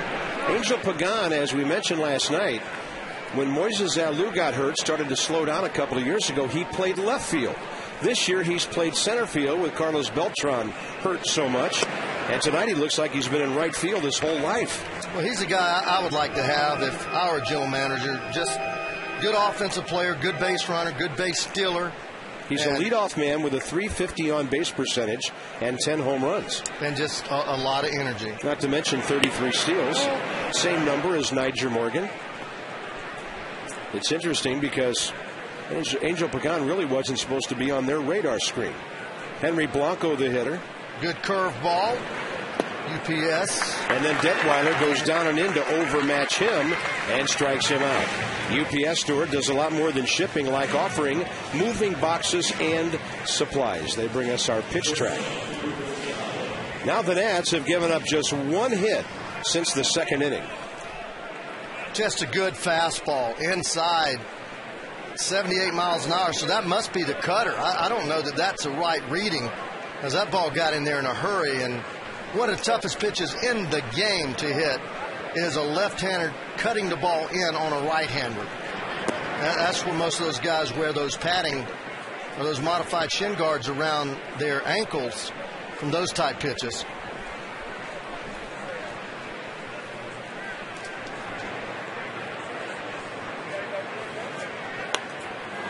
Pretty good looking bunt. Tejada running in fair territory, and a great play by Espinosa to get there in time to beat him. Boy, that kid, forget about the home runs. Forget about the line drives. He is a guy that does everything right. Now, this is a tough play. You playing second base, you've got to get there. You've got to get there. He's going as hard as he can, and now he's able to have that body control, get himself out of the way, and actually sacrifice his body, because just for a little while, he's right over that base. And he knows it's going to happen. One of the scariest plays to try to make as a second baseman, because you have nowhere to go. You got to get there. Great body control. With all the craziness we've had this year on plays like that, I've been watching base runners go down that line. He was well on the fair side of the line. Had he been safe, I wonder what might have happened if an umpire might have spotted that. Now here's Dylan G batting, 2 outs, bases empty.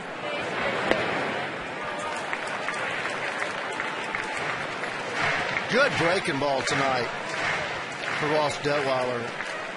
And going all the way back to last year, I just thought when he and Stammen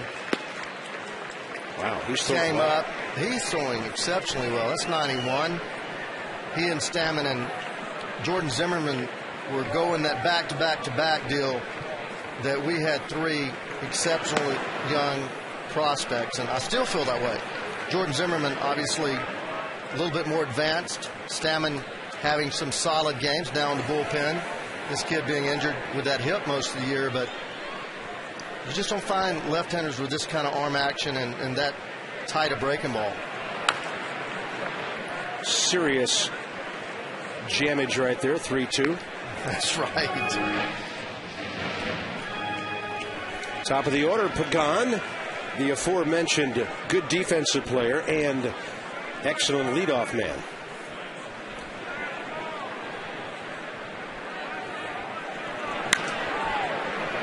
Right field line, Willie Harris nearing the seats. Room and the catch. Well done by Willie. Tonight's game brought to you by the all-new 2011 Hyundai Sonata. Visit your Washington area Hyundai dealers tomorrow. 7th inning stretch.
That's more than a luxury. It's a beautiful night at the ballpark. A little warm tonight, 88 at first pitch. 4-1 Mets. Nats have time to get back in it against a rookie pitcher. It'll be a veteran they face tomorrow, R.A. Dickey. 9-6. The knuckleballer. The Nats have beaten him in his career. In fact, he is 0-1 with a 4.86 ERA. 4 games, 3 starts against Washington. Former Texas Ranger. Levon will try to even his record back at 10. A 3.81 ERA. Career against the Mets, 12-13 with a 4.29 ERA. Levo coming off a rather rough outing against the Pirates in Pittsburgh on Friday night.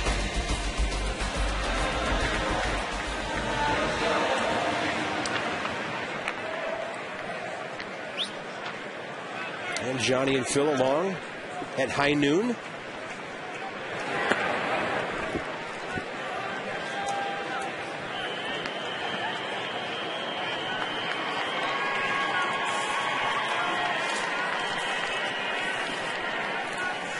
Bernardina. Kevin Mensch on deck to hit for Detweiler, who sparkles in 2 scoreless innings. That's as well as we've seen Ross throw the ball in quite some time.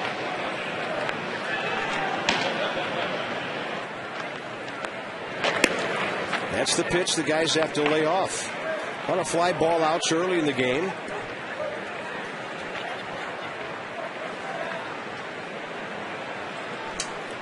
Mensch off the bench. Next.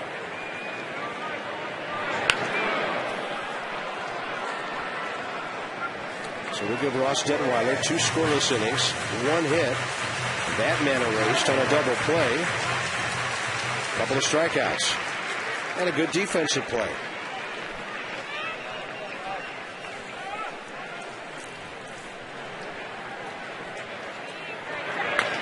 And a little chopper to the right side. The kid's pitching well. Evidently the home run didn't bother him a whole lot. And he'll face Mensch, the pinch hitter. Let the games begin. Georgetown game tickets now on sale at GoHoyas.com.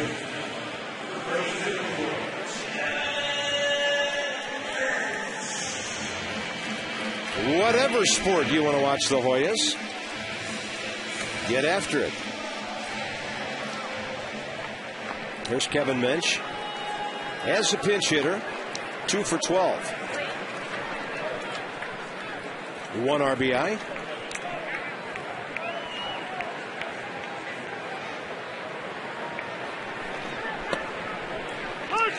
To just show you how crazy this game can get, this guy is pretty much dominating our offense after our offense has been incredible over the last few ball games.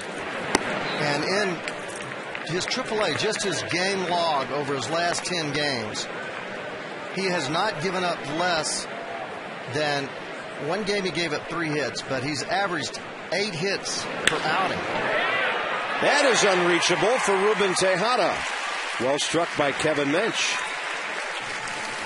So he was hittable in AAA with a 4.96 earned run average. And here he is going through 6 1/3 innings in the big leagues, giving up 1 hit, minimal 38 pitches, line drive base hit there on a fastball out away from him that he reaches out and pulls. And here's Danny Espinosa, 0 for 1 with a sharply hit ball to third and a walk. Great timed leap by Tejada. Whoa, that's up and in. That'll spin him out. You're going to see a lot of that because of the fact that his approach is to dive into the baseball. He goes right to that opposite corner right here with his shoulder, just like that, and has no regard for the inside part of the plate.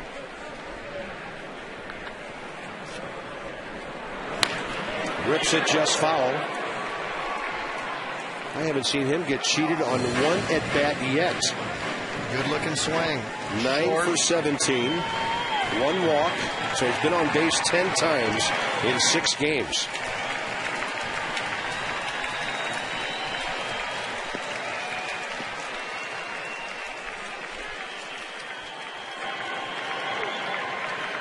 Pirates just scored bottom of the 7th to lead Atlanta 1-0. And the Phillies have exploded. Victorino and Howard have homered. And they lead the Marlins 5-3, 6th inning. Philadelphia could be in first place at the end of tonight. And just one more thought, Bob, on that note about giving up hits. In the last 45 innings that G pitched in AAA, 65 base hits. So somebody was hitting him. Espinosa with a foul tip. Then he steps up against the best hitters in the world. Yeah. And he's given up 2 hits in nearly 7 innings.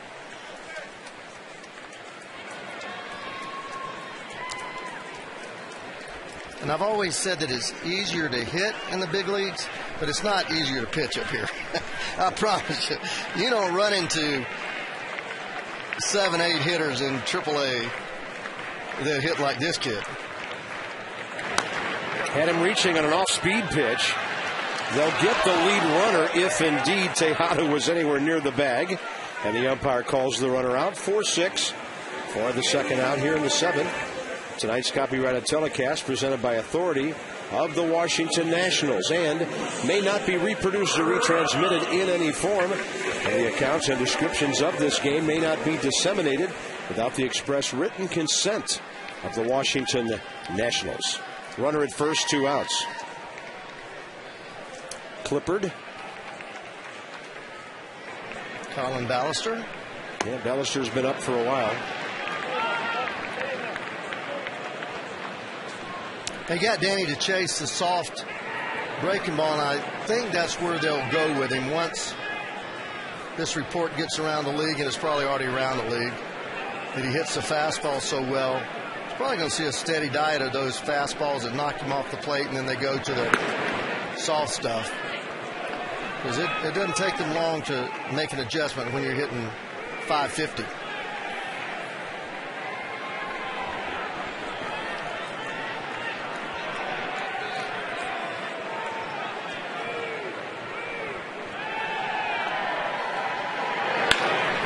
Ramos waited for the breaking ball and grounds to short.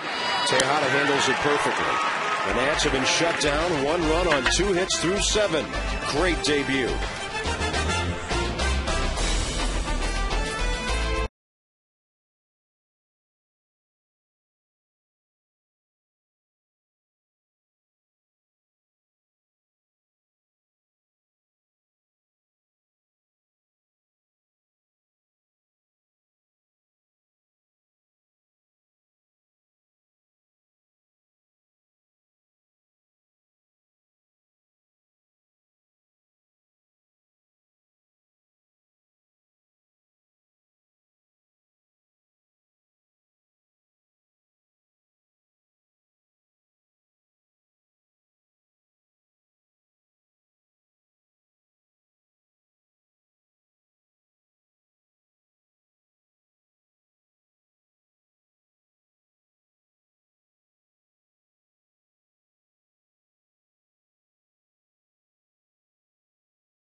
Seven innings.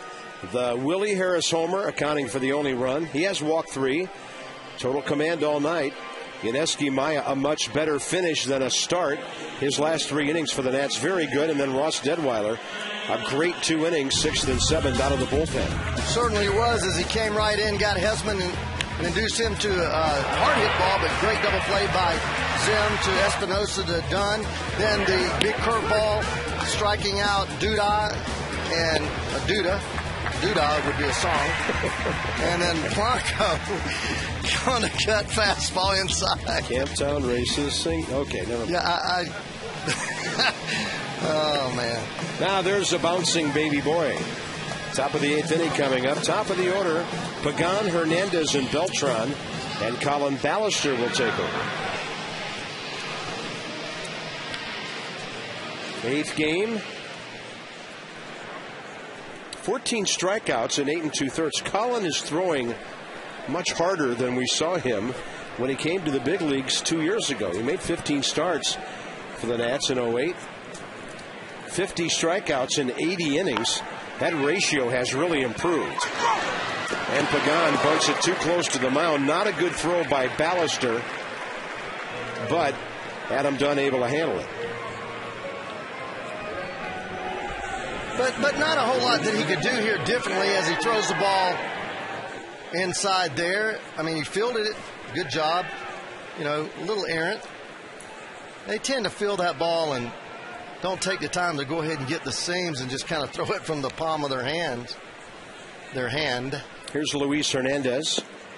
But you're right. Look at that, 96 miles an hour. And one reason why is because these young starters tend to hold back in that first, second, third inning trying to save something seemingly, because all of them seem to add a couple of miles per hour on their fastball. Wow. As they come in out of the bullpen, as opposed to taking the mound after their warm-ups for a start.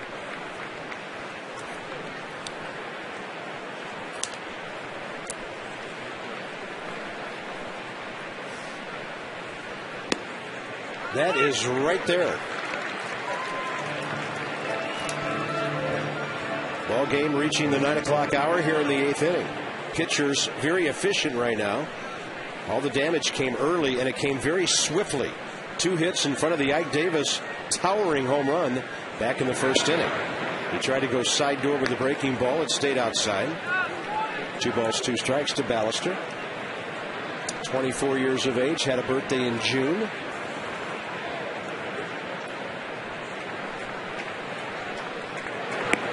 Nasty hook, even to the left-hander. Now that's a yellow hammer.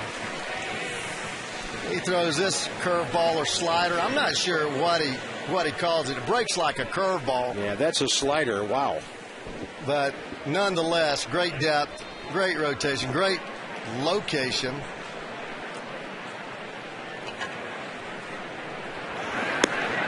Woo. Carlos Beltran 1 for 3. I am feeling really good about the prospects of this ball club, Bob. I mean, the fruits of the labors of the scouting department.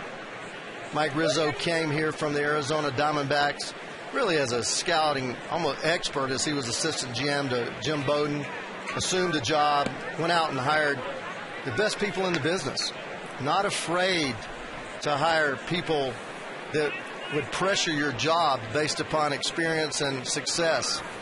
And that man, Jim Riggleman, the right man for the job, I believe with all my heart, as these guys really like the way that he runs a ball club. Just fair, honest, straightforward, keeps everything in the clubhouse, positive, honest as the day is long. And, you know, now you're starting to see that talent show up. And these pitchers, you know, you don't go by what they did last year. You know, Collins struggled, but it takes time. He gets Beltran to pull it to Espinosa. That kid's all over the place. 1, 2, 3, 8th inning. If he doesn't get any hits, he's going to make his presence known in the field. You saw Willie Harris. Here's the future.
They'll send Justin Maxwell up in a moment for Willie Harris. But let's talk the arms race. Maya, very good through his last 3 innings. 2 of the best innings we've ever seen from Ross Detweiler, and then Colin Ballister throwing the ball right through the catcher. Just maturation happening right before your eyes. These guys drafted high. You know that they have great arms. Guys that you see like G drafted in 21st round, throwing 90, 91. First rounders are going to throw right-handers a lot of times, 94, 95, as Colin's doing. But the progression and watching them grow right before your eyes, very solid, very good control. I just can't say enough about how impressed I've been with these young men the second time around. After seeing them last year and seeing how much they've grown, it's an exciting time. It really is. Tough year, battling all year long. Stephen going down, but just a lot of positives and reasons to be excited about this Washington Nationals ball club. Justin Maxwell against Pedro Feliciano here in the 8th. 2 straight pitches missing. So G goes 7 innings. A run on 2 hits, 3 walks, 4 strikeouts. Major League debut, 86 pitches, 53 strikes. Well, a tip of the hat to him, because he did a fantastic job, and it's just not every day. The majority of the time when a young man starts his first game in the big leagues, he struggles and gets rack attacked, and he kept the club off balance all night long, starting with that fastball early, then working to the breaking ball, and finally to the changeup, and pitched a masterful game. Pedro Feliciano, always one of the busiest pitchers in baseball. 154 appearances, 08-09 combined. Maxwell hits the ball sharply on a hop out to Tejada, who's played some good shortstop tonight. The Nats are down to their final 5 outs. Sunday, come out to the ballpark, Nats Marlins 135, and the kids will run the show. It's the Run the Show contest presented by the Washington Post. Entry forms can be found in the newspaper. In the Post, be sure to stick around post-game. Kids run the bases. Family fun-packed day at the ballpark. The Nats and the Fish on Sunday. Niger Morgan 0 for 3 today, and 2 for 8 in the series.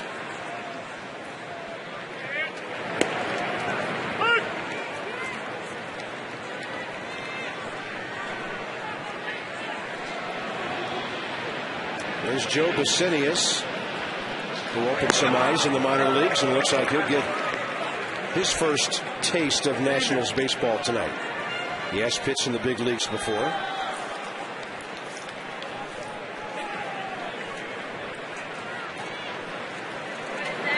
Niger 5 for his last 20, going back to the start of the Pittsburgh series.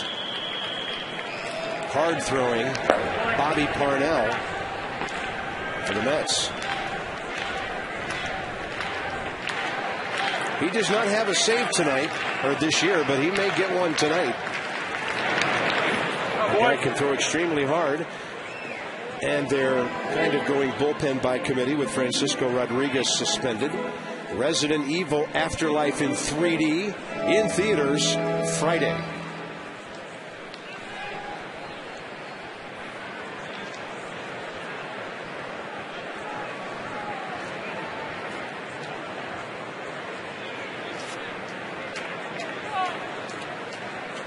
Target away. Wow. Fastball. Niger could not pull the trigger. No. Didn't miss by much. Kinetic on the pitch track, and this is a pitch you can't take. Ooh. I'll let you folks at home call that one. Looked like a strike.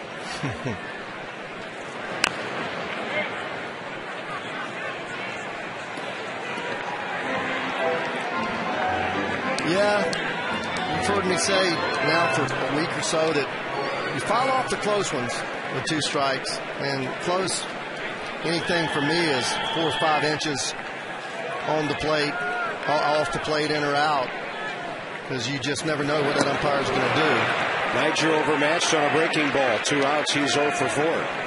Well, the way it looked like there, Nigel was looking for the breaking ball. And when you look for the breaking ball, you take the fastball down the middle and you swing at the spin of the breaking ball. I learned a long time ago, you don't look for the breaking ball. You look for the fastball away and hit the breaking ball if it hangs, because you have a tendency to swing at a breaking ball and the spin when you're looking for one, regardless of whether it's a strike or not. Feliciano does his job. Parnell coming in. Desmond next for Jim Riggleman.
Score some runs here. Some interesting news to tell you about today.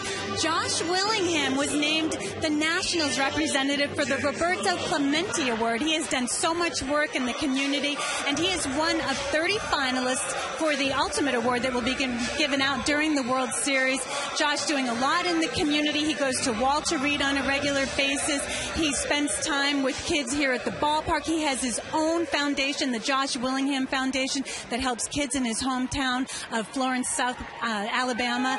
And Josh, a wonderful guy on and off the field and doing a lot. And tomorrow, of course, is Roberto Clemente Day here at the ballpark, and he will be honored before the game. Bob? And during the game, Debbie, with lots of tributes on the video board here. Tough matchup here for Ian Desmond. Bobby Parnell can bring it. Hard-throwing right-hander.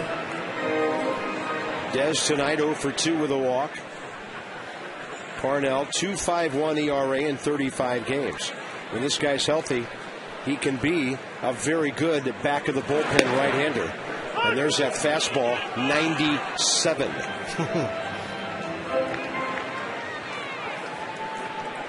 It was good to see Josh at the ballpark today, and no finer person, very deserving of that award. And yeah, Josh showed me those wonderful little holes in his knee where they put the 3 instruments in for the arthroscope. He said he pretty much has his full range of motion back already, and now it's just a matter of strengthening things. And Josh thinks he'll be okay in about a month from now. Well, if sooner, if not sooner. He is a strong young man, strong-minded, and just the type of player that you do build an organization around. Desmond got jammed. Tejada flawless at short tonight. How about that? 101 miles an hour. That bat, I'm pretty sure, broke.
with 2 men aboard our forward drive of the game. Yeah, just a fastball, not placed very well, up in the zone, and Ike knew what to do with it. And hitters go up there the first time against any pitcher looking for the ball up. Even sinker ballers, you look for the ball up. He got it right there where he undoubtedly was looking, and they put a quick 3-spot on the board, and the Nationals haven't been able to do anything tonight offensively. Other than one swing by Willie Harris. Another inning for Ballister facing Davis here. The 0-1 a little bit outside. Marlins have scored again, but they still trail at Philadelphia 5-4. That ball game's in the 7th now. And it looks like there might be a new first place team tonight. The Pirates just dropped a 5 spot on the Braves in Pittsburgh in the 7th inning. The Braves pitching. Young, his 7th home run.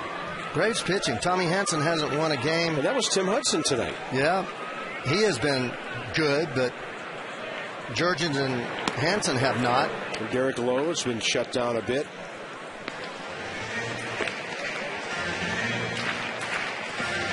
Well, I think all it took, Ray, was for the Phillies to get everybody back healthy. That's a pretty difficult lineup. Yeah, and pretty difficult lineup, and Holiday and Hamels and Oswalt. Ballister's going to punch out another hitter. He's retired 4 straight.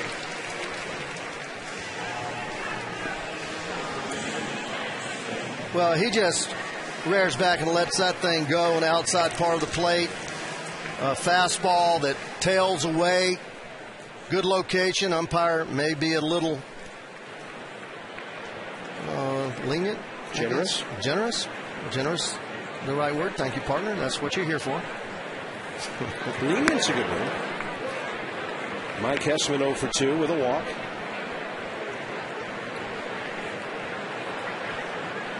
You just see the confidence in Colin. There were times last year that I saw him, in fact, most of the time, that I thought that he was just feeling his way. Other than the Marlin game that he pitched out in Florida, it just looked like he just wasn't comfortable on the mound. Now, he takes the ball, looks in, gets a sign, and lets it rip.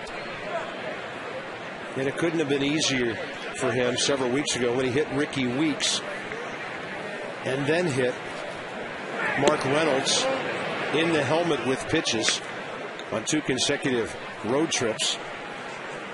That's got to mess with your mind a little bit and have you at least backing off a little bit when you're trying to pitch guys inside. 2 balls, 1 strike to Hessman. And he drops that breaking ball in there. See, 2-1 breaking ball to a hitter lethal. I mean, they're not looking for the breaking ball 2-1.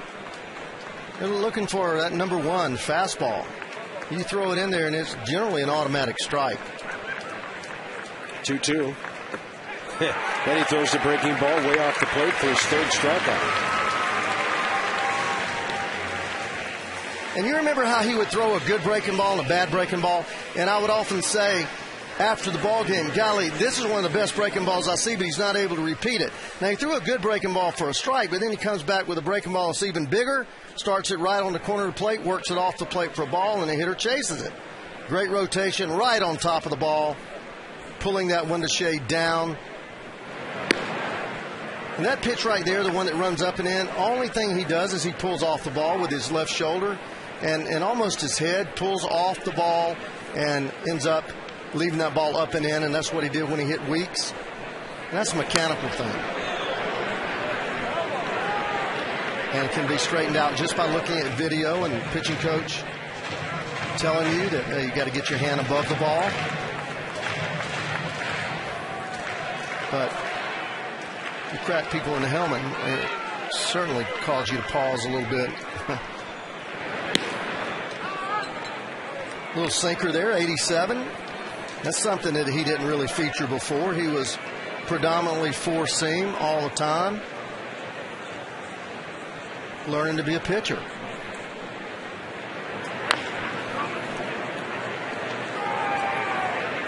Nobody even coming close to centering the ball on him.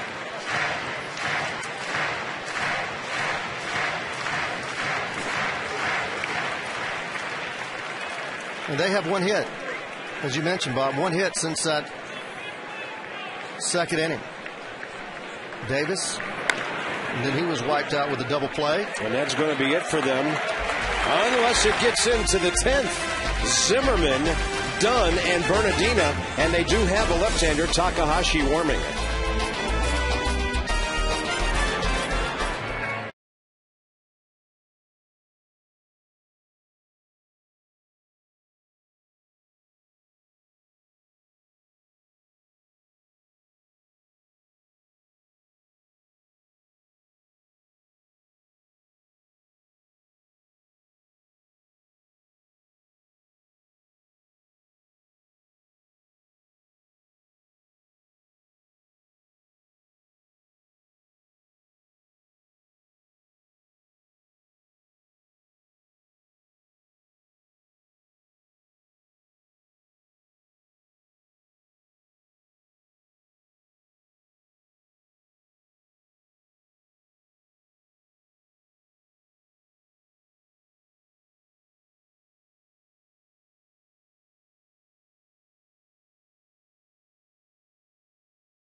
As we go to the bottom of the ninth inning, and we've seen a couple of rookie pitchers making their major league debut tonight.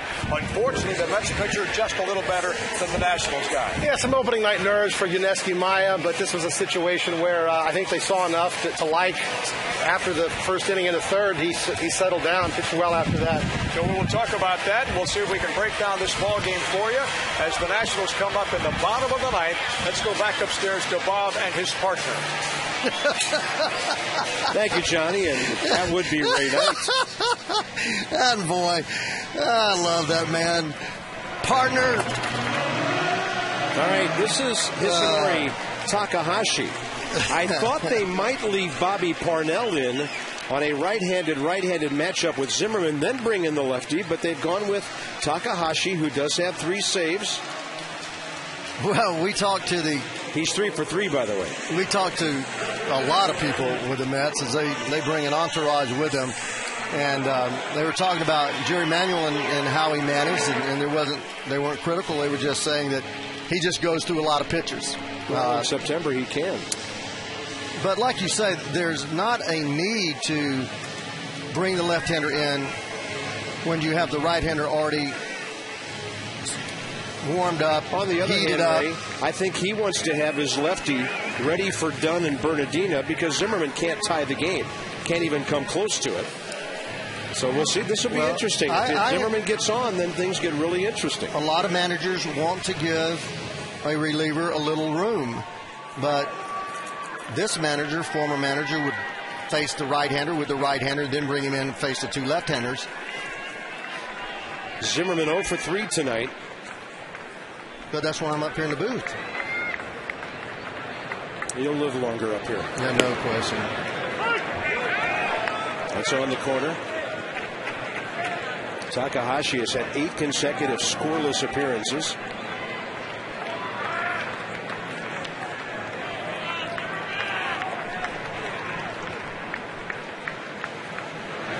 Zimmerman to short.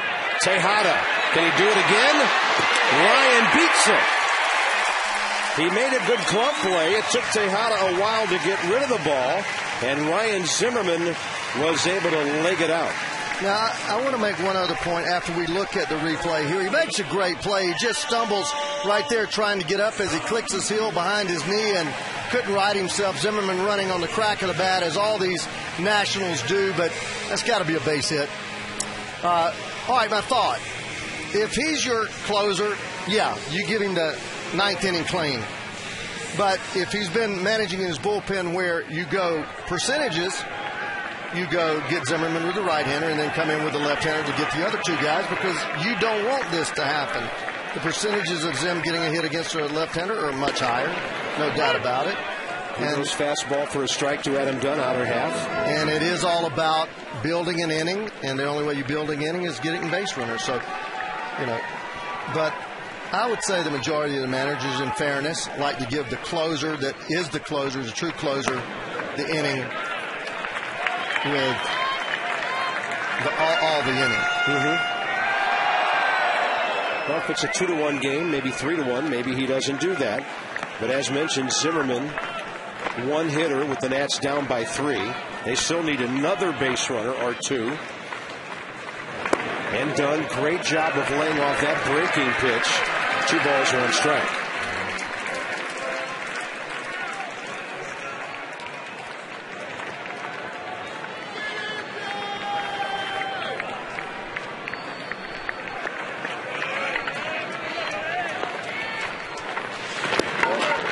Fastball misses.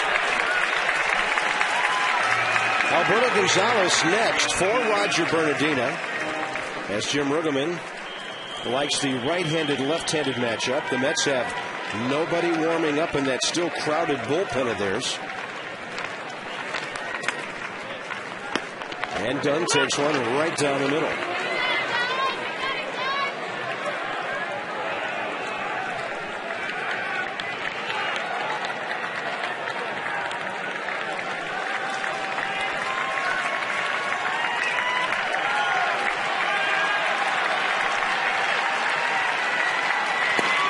He's going to strike him out looking. Adam Dunn out of the box, heading for first, and now he's heading for the dugout. I think that's a perfect pitch. I want to see it again, but I think it's going to hit right up in that upper corner. Actually, it's got a lot more of the plate than even I thought, but I thought it was a strike. Adam doesn't trust that it was a strike, but no question, it was there. Now Gonzalez has to try to make contact, somehow get on base. The Nats lost Michael Morse earlier on a double switch, so they have another right-handed batter, Pudge Rodriguez, on deck. That's a changeup, and down to second base goes Zimmerman. That at least eliminates a double play game-ending possibility.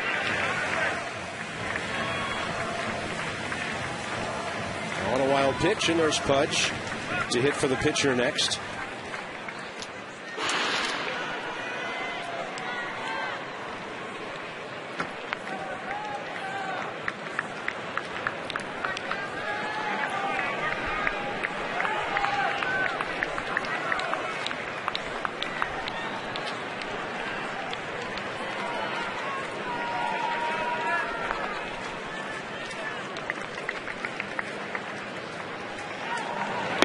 Another changeup. 3-run lead. Out there throwing soft stuff. Alberto, a good contact hitter.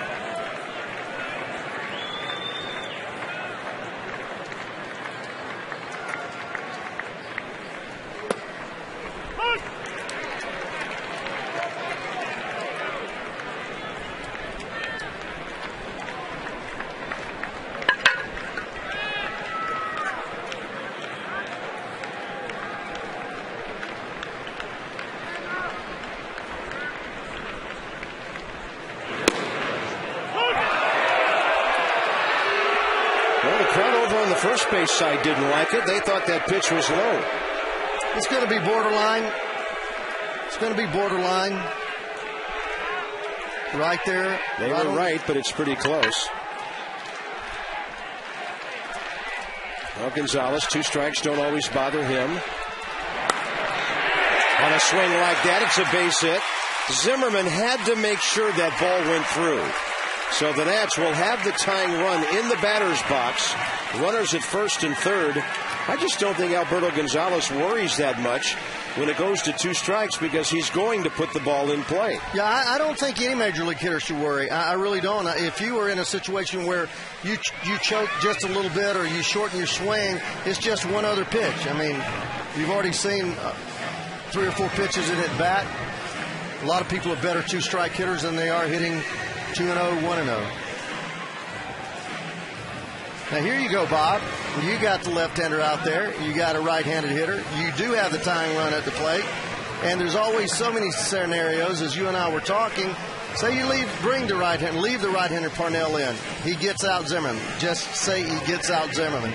Then you've got a left-hander, but he's not the tie and run, so you pitch to him. Yeah. The next left-hander, he's not the tie and run, you pitch to him. Then you have the right-hander to face to make the pitcher, the oppositional manager make a change if he wants to pinch it. Then you bring your left-hander in to get the matchup that you want. It's hard to get 3 or 4 matchups that you want back to back to back. So that's why managers are paid the big bucks, and the reason that a closer comes in the game because he's the best that you have. Pudge Rodriguez as a pinch hitter this year, 1 for 6 with an RBI.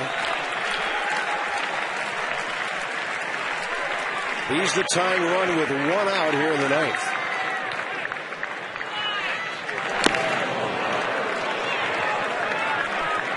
Well, in the last game, the right fielder was playing shallow, and I'm talking another 10 feet in. He is still fairly shallow, but you can see by that yellow place right here to the left, that's where the right fielder normally plays. So he's about 10, 12 feet deeper than he was when Pudge hit that double over his head. Yeah, if he's there yesterday, he might have caught that ball. He'd have had a shot. 1 ball, 1 strike as Rodriguez takes the pitch away.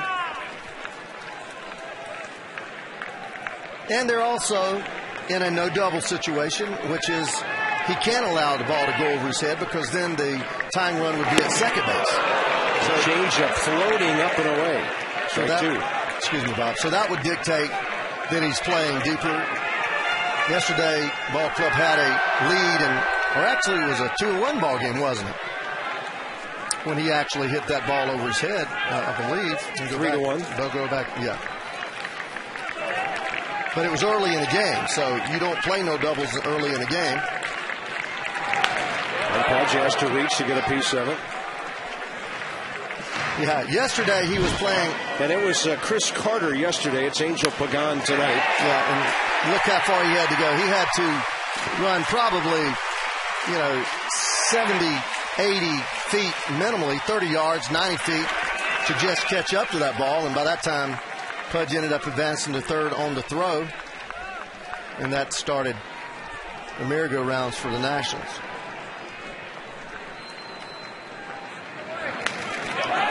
Oh, that's a good hack. That's an extra base swing right there. Fastball down the middle, fouled it straight back. Exciting rookie next.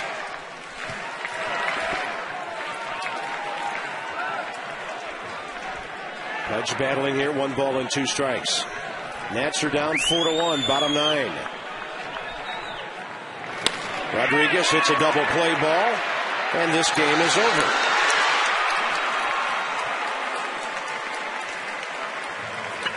Mets win it in under 2.5 hours, 4-1, as Pudge not able to get the ball up in the air like he did yesterday, and the Mets get a well-pitched game, a real well-pitched game from a rookie to win tonight.